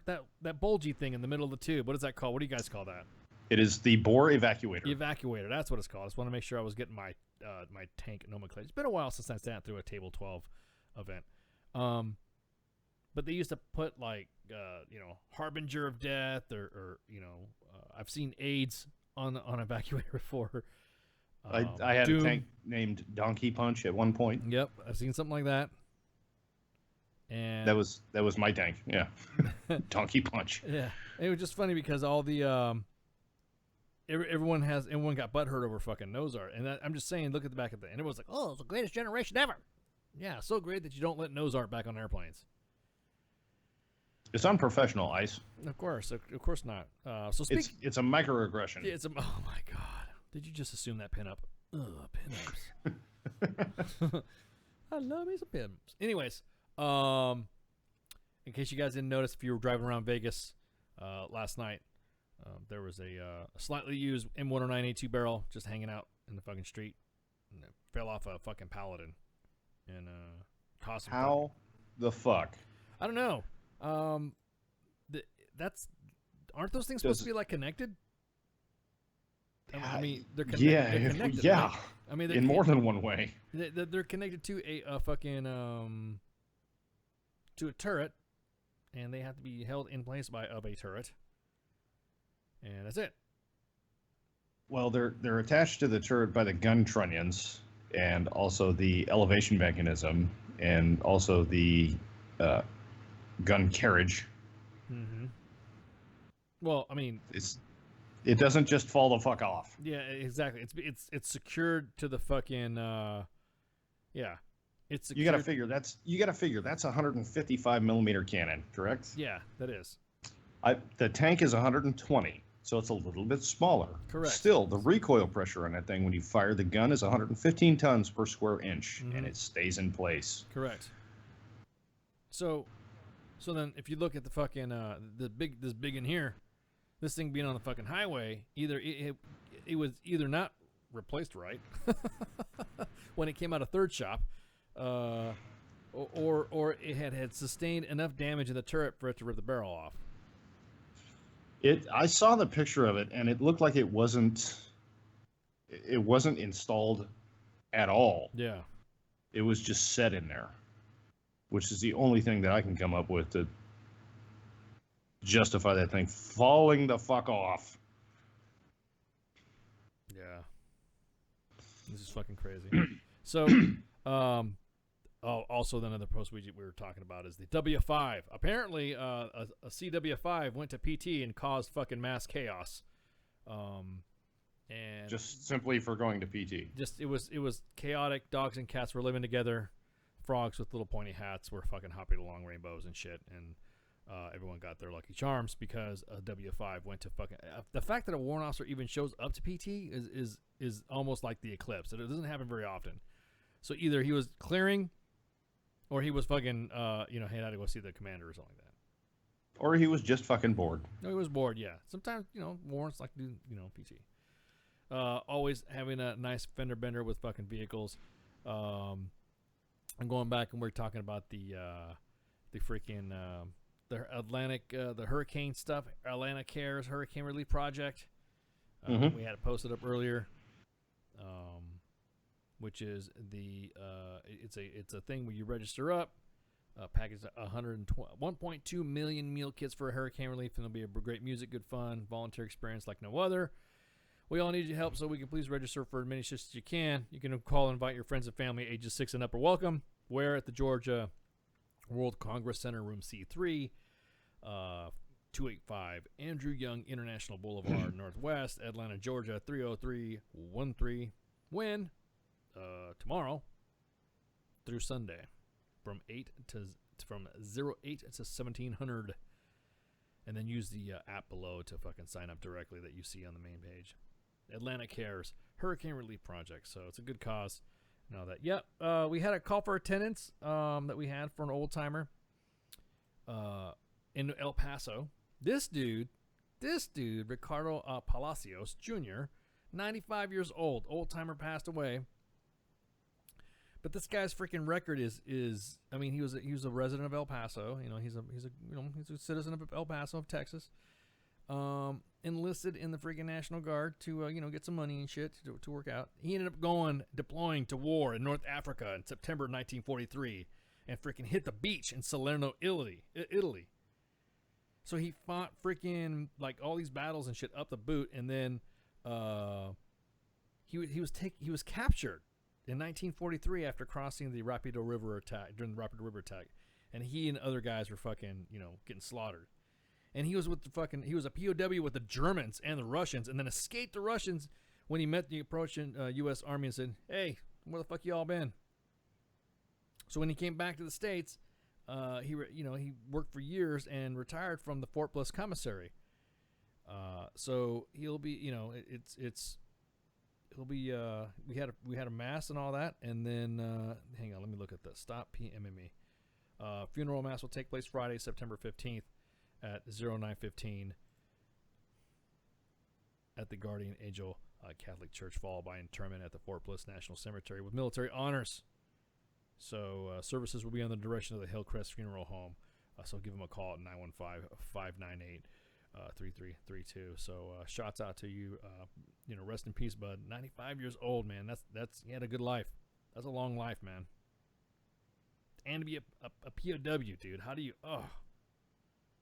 Not just a POW, but a POW for the Germans and the fucking Russians. And the fuck, yeah. I'm about to say, wait a minute. I thought they were on our side. Why the fuck were they taking us fucking? You know what I mean? Why were they taking us fucking? That was at the very beginning of the Cold War. Yeah. Some comments in there exactly that.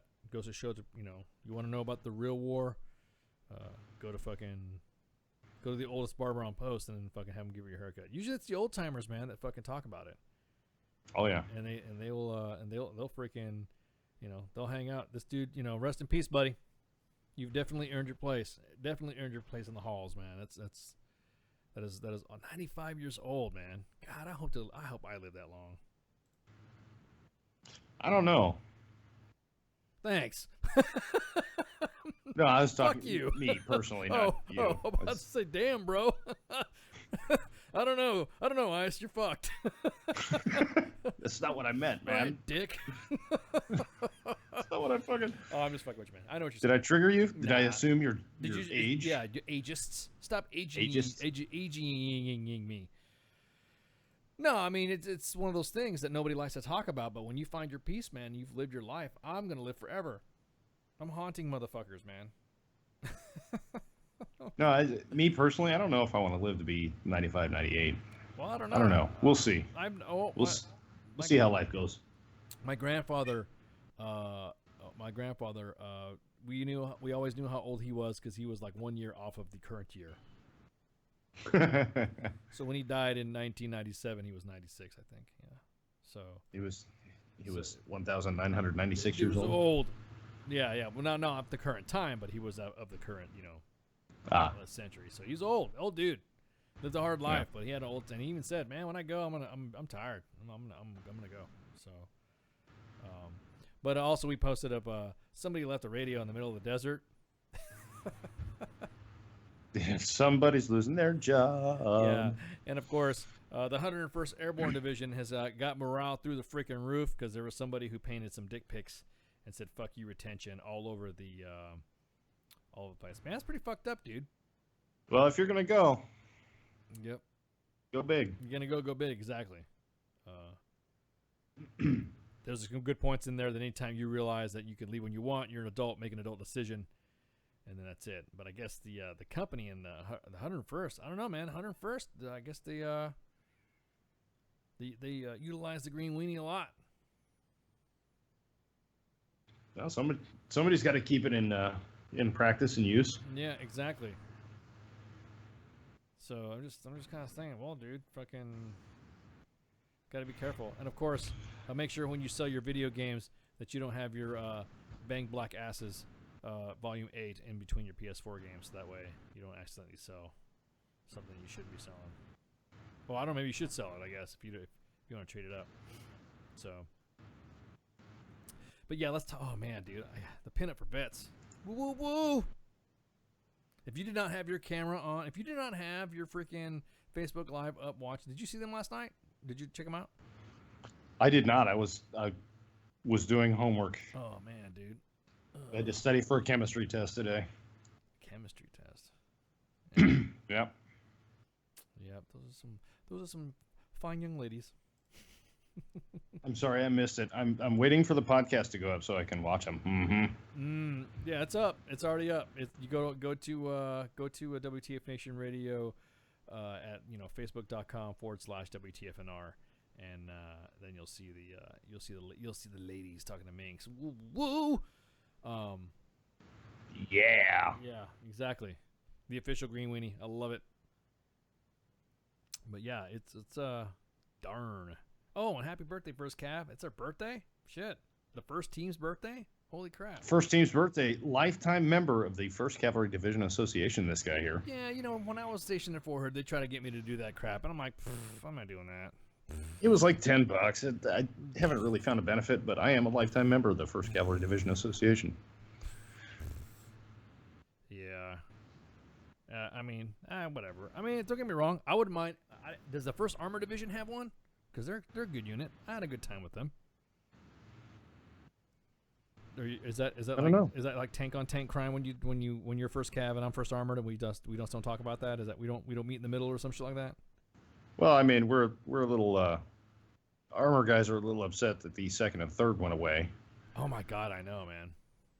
But no, I don't. I was never assigned to the 1st Armor Division. I was never assigned to any armored division, actually. Well, had a good time.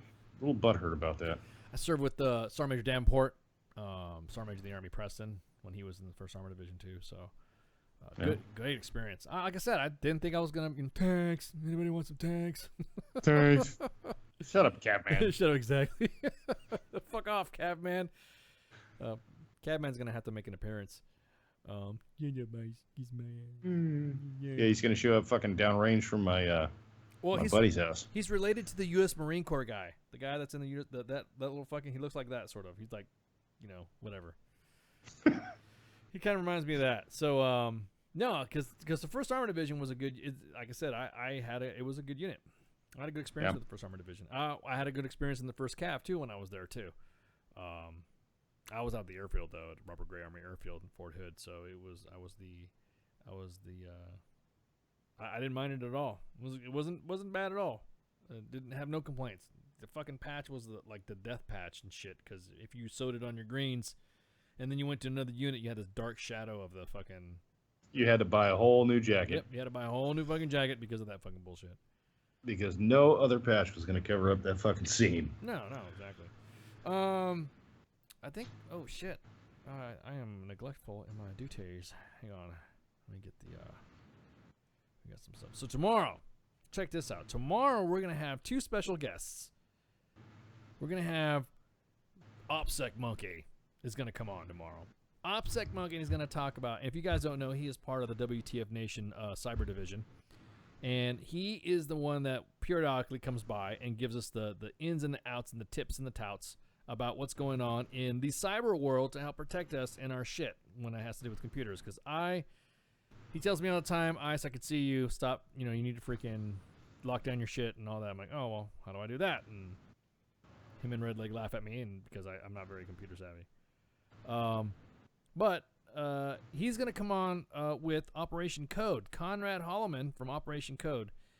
And it was started in 2012 by Captain David Molina, U.S. Army retired, and it helps veterans and their families get into a tech career, which is, you know what? Everyone talks about VOTech and vocational stuff and all that. I didn't even think about the tech world. And what they do is they help them how to write code.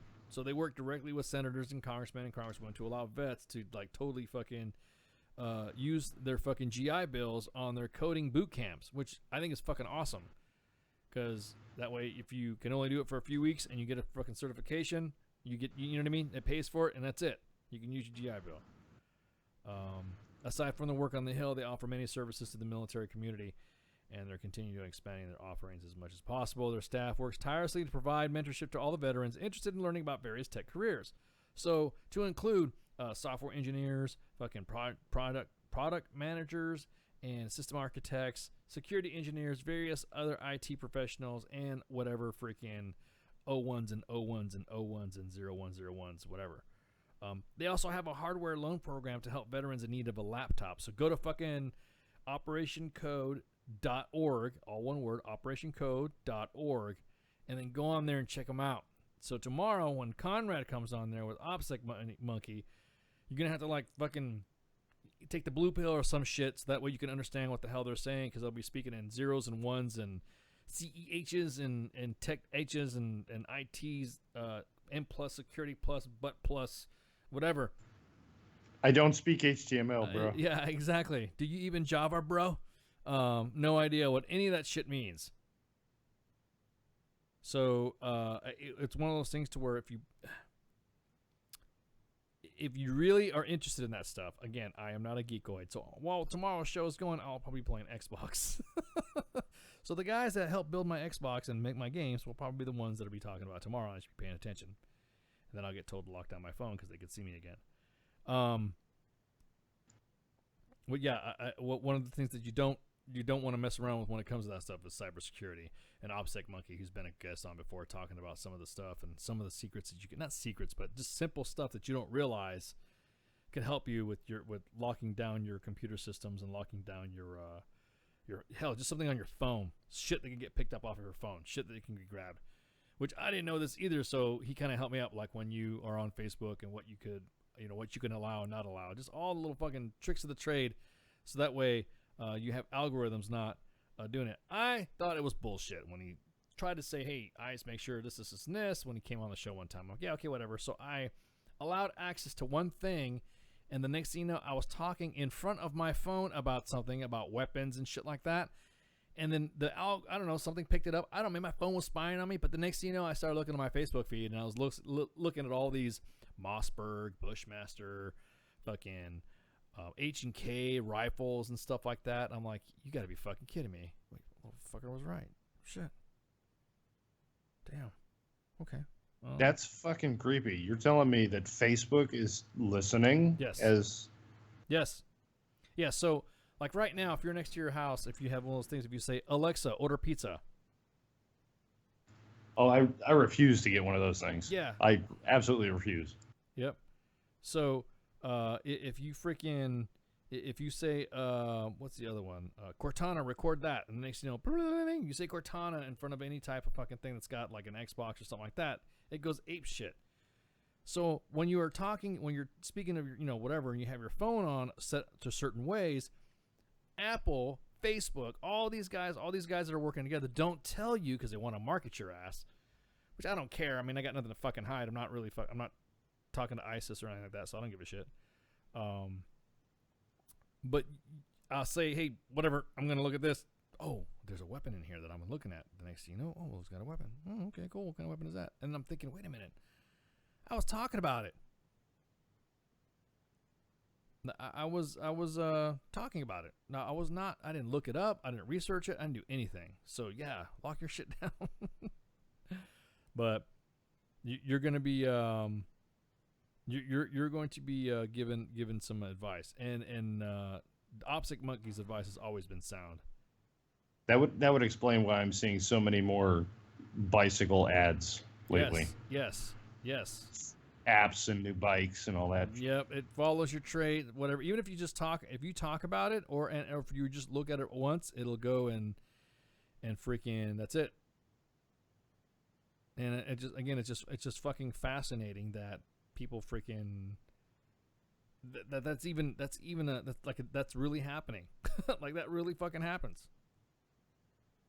I can't allow that, Dave. Yeah, exactly. What's the matter, Ice? Why are you looking at that picture, Ice? So, but anyways, I think it's fucking funny. And so he's gonna, freaking let us know what's going on, and then give us the tips. So Conrad's gonna talk about what's happening. And the next thing you know, he's going to probably give us some good details what this group is about.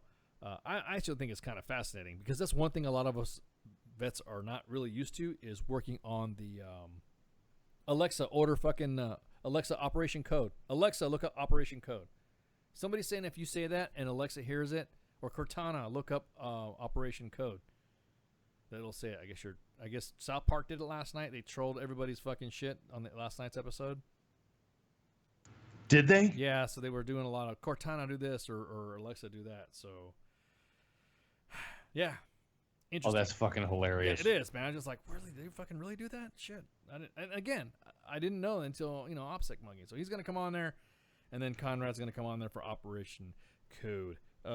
.org is their fucking website. So I'm really fucking, I'm sort of kind of excited to hear it, but I'm the kind of person that if I don't understand, like when Red Leg tries to explain stuff to me and I'm like, and I'm paying attention, and then as soon as he says, but that's because you have to make sure you have SSL encryption in Bitfi to the N+, and then make sure this is this. I'm thinking, yeah, okay, he just fucking totally fucking lost me. But I'll shake my head and act like I'm interested, or I'll fucking or I'll act like I'm understanding, so that way I don't look like an ass.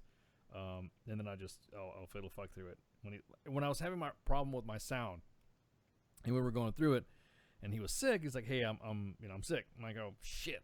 So that one started this time when we were starting really fucking late. It's because I was thinking, what would Red Leg do? I didn't know what to fucking do. I was freaking the fuck out. So the tech guys are taking over. Don't be talking about nerds because they're gonna be your fucking boss and shit. So yeah, matter of fact, my boss is a nerd. So he's boss because he knows all that nerd stuff. Oh my God, it actually happened. Yes. What? South Park episode trolls viewers by triggering Alexa and Google Home. Oh, okay, cool. So what happened with that? What did it do? So on the show, Amazon Alexa and Google Home units are featured, and these are devices that are the voice-activated functionality. Yeah. You basically ask them whatever you want to need, or you ask them to do whatever you need. But it doesn't always work right, just as shown through the frustration on the show when the characters were trying to get them to work. So the characters started yelling at the units on the screen, which wound up triggering the real-life devices of those that were watching at home. Mm. And it's not known if it was done on purpose, because, it's South Park. I would so own it. I would say, yeah, we did it on purpose. These guys have been known to troll their audience in the past. Either way, yeah. Stone and Parker, the guys that created the show, probably got a kick out of it, if anything. Yeah, I was about to say. Yeah, it actually happened. Well, I mean, there was a case where Alexa, a woman was getting the shit beat out of her by her boyfriend, and Alexa fucking heard it, and I guess recognized the screams or some shit like that, or did something, and fucking it reacted to this chick getting the crap beat out of her, and fucking called the cops. Oof. Yeah, that's some scary shit, dude. Ice, what would you like to drink? I think I'm gonna feed my kids soda. I'm calling CPS. You know what I mean? Yeah. That's some scary shit. Because what if it tells you not to vax your kids? Good morning, Ice. How has your day been? I just took baby Ice to get immunized. Calling CPS. Fuck that. I mean, Ice, that's considered hate speech. Exactly. Do not tell your child. There's no. your answer right there. Baby, exactly. Alexa is going to define what hate speech is. There you go. Exactly. They're going to sit there and talk about what is defined as hate speech, and then, Ice, you have told your child no several times. Please let your child evolve. I don't know what Alexa sounds like, so I'm just thinking it's kind of like you're saying. Everyone says a chick voice, so. I went over to a friend's house the other day, and he had Alexa, and it was cool just to fuck around with it while it was on his counter. But I'm not bringing that piece of shit in my house. Yeah, I was about to say. Well, there was that one where the little kid they're saying, hey, talk to Alexa, and the little kid goes, he said something, and then next thing you know, Alexa thought the kid was saying something about porn and started naming off all these porn movies. Oh my God! Yeah, so like you said, it's not a perfected science yet. No. So I just think it's funny. Not bringing it into my house. No way, not dude. doing it. I couldn't even do that. I couldn't even imagine having that Alexa stuff in my house, and yeah, exactly. That's worse than Furby. Yeah, I know. Furby was able to record voices and stuff like that. And it was funny because it said it was just a jumble, and the next thing you know, they were able to have some algorithm or something like that where It learned. It learned, and then it could tell you exactly later through a different, like some sort of master switch or something like that. So then it spoke like normal English. Yep. I'm like, what the fuck is up with that? So, anywho, yeah, so that's what's going on tomorrow. Again, October is going to pick up with some guests. Calendar starting to fill up. Everyone, I think what it is because all the kids are in school now. Our guests can now come on. We're also tracking the guys that are doing the Walk of Life across. They just stopped off at Fort Leonard, Ice Loves MPs, and they hung out with some of the drill sergeants going through some competitions and stuff like that. I think it's awesome that these guys are doing this. They're going to end up on November 11th at the Arlington Gates. They're going to meet there. My biggest thing is that we also had something that was supposed to be planned during the freaking during the hurricane, but we postponed it, and that's the ride. That's right. That is the outside of the station tour with Mike Golf, Mud Puppy, and they were going to ride, or they are going to ride from Nine Line to Fort Stewart to Fort Gordon, and then go on to Fort Benning when they're going to meet up and ride on bikes. They're going to stop off, meet John Jackson at Comfort Farms to get some of that holistic chow, and I think I might just see if I can join you, type shit. I'm not going to ride a bike, but I'm just saying. I'll swing by and visit. we gotta come up with a date when we can all accomplish this again. Yeah. Irma really screwed the pooch for us on this last one. Yeah, well, I mean, there was the weather. Everything was set in place. Guys, I just wanted to let you know that this was really going to happen. There was going to happen. There was going to be, but we made the, Mike Golf being the IC of the ride. We didn't want it. He made the call, and then we talked about it and decided that and it actually worked out exactly how it was going to happen. Yeah, So, and we waited until the absolute last possible minute to do the weather call too. So be on the lookout. The outside the tour ride for highlighting and bringing awareness to functional veterans, because again, you can be a veteran and you can be functional. There's no tag to nothing. You're supposed to be bringing your all the great traits of being in the military into the civilian world, so that way you can become a positive influence and a role model to emulate to the civilians. Because sometimes they don't understand us, so we got to help them and let them know that hey, we're functional veterans, and bring that awareness up. So that should be it. I'm excited because if it's in the fall, actually it is in the fall, but if it's later, we don't want to make it too cold, because then it'll be too cold to ride. Because then it'll be the fucking outside the tour freeze off. It'll be better than outside the tour in a fucking hurricane ride. Yeah, that's true. That's true. Well, I don't know, Mud Puppy. See, you probably would have been more weather to it, because Mud Puppy's been training in air conditioned comfort on a bike stand. So I love you, bud. We just keep giving him crap about that. We do, man. And we're gonna keep giving him crap about that until we do the damn ride. Until we see him riding. So, but anyways, with that, again, this is Ice and Mike Golf broadcasting live from Sergeant's Time from the Functional Veteran Center of Excellence, somewhere either in the basement of the Alamo, the Pentagon, or Area 51.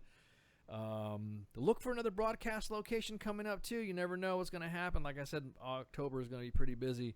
We have a lot of things going on, and I'm really bumped up. Once we get everything set up, there's some logistics that we need to knock out. I am super pumped up for what is going to come during the next year or so. Always ensure that you check out our partners, Warhorse for Veterans, and who's the other one? Don't we have another one? Don't we got another?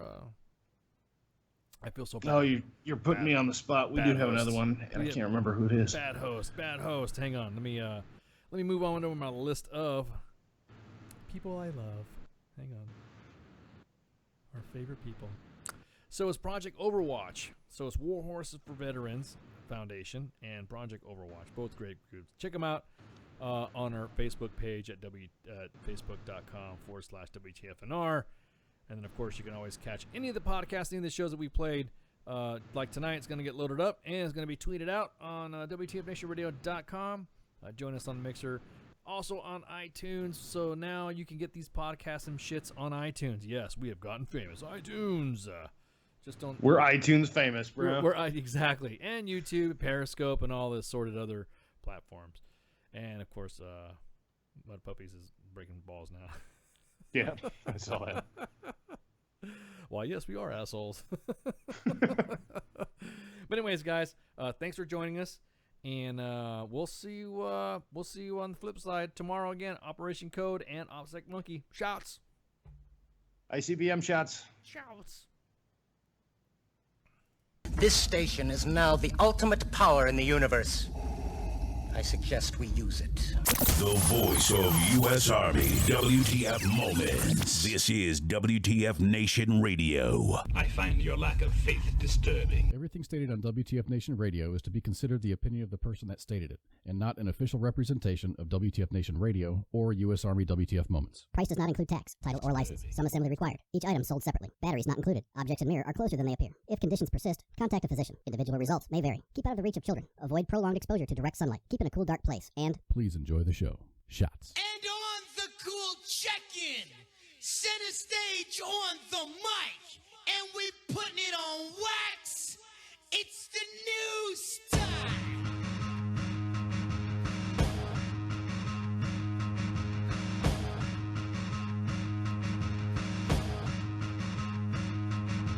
Hey, mama, said the way you move, gon' make you sweat, gon' make you groove.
The bitches, they love visuals.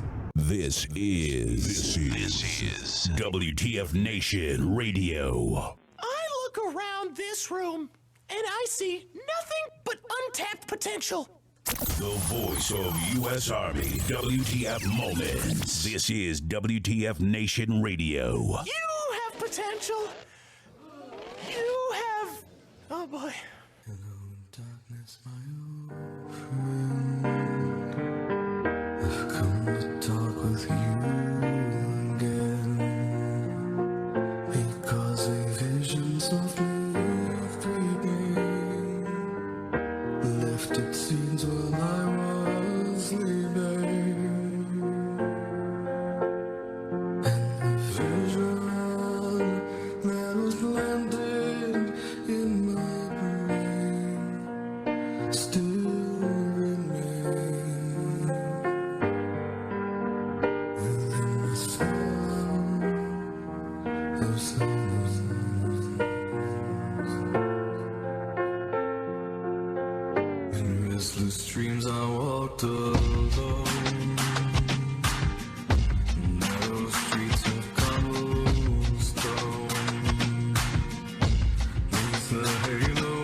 Split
from silence.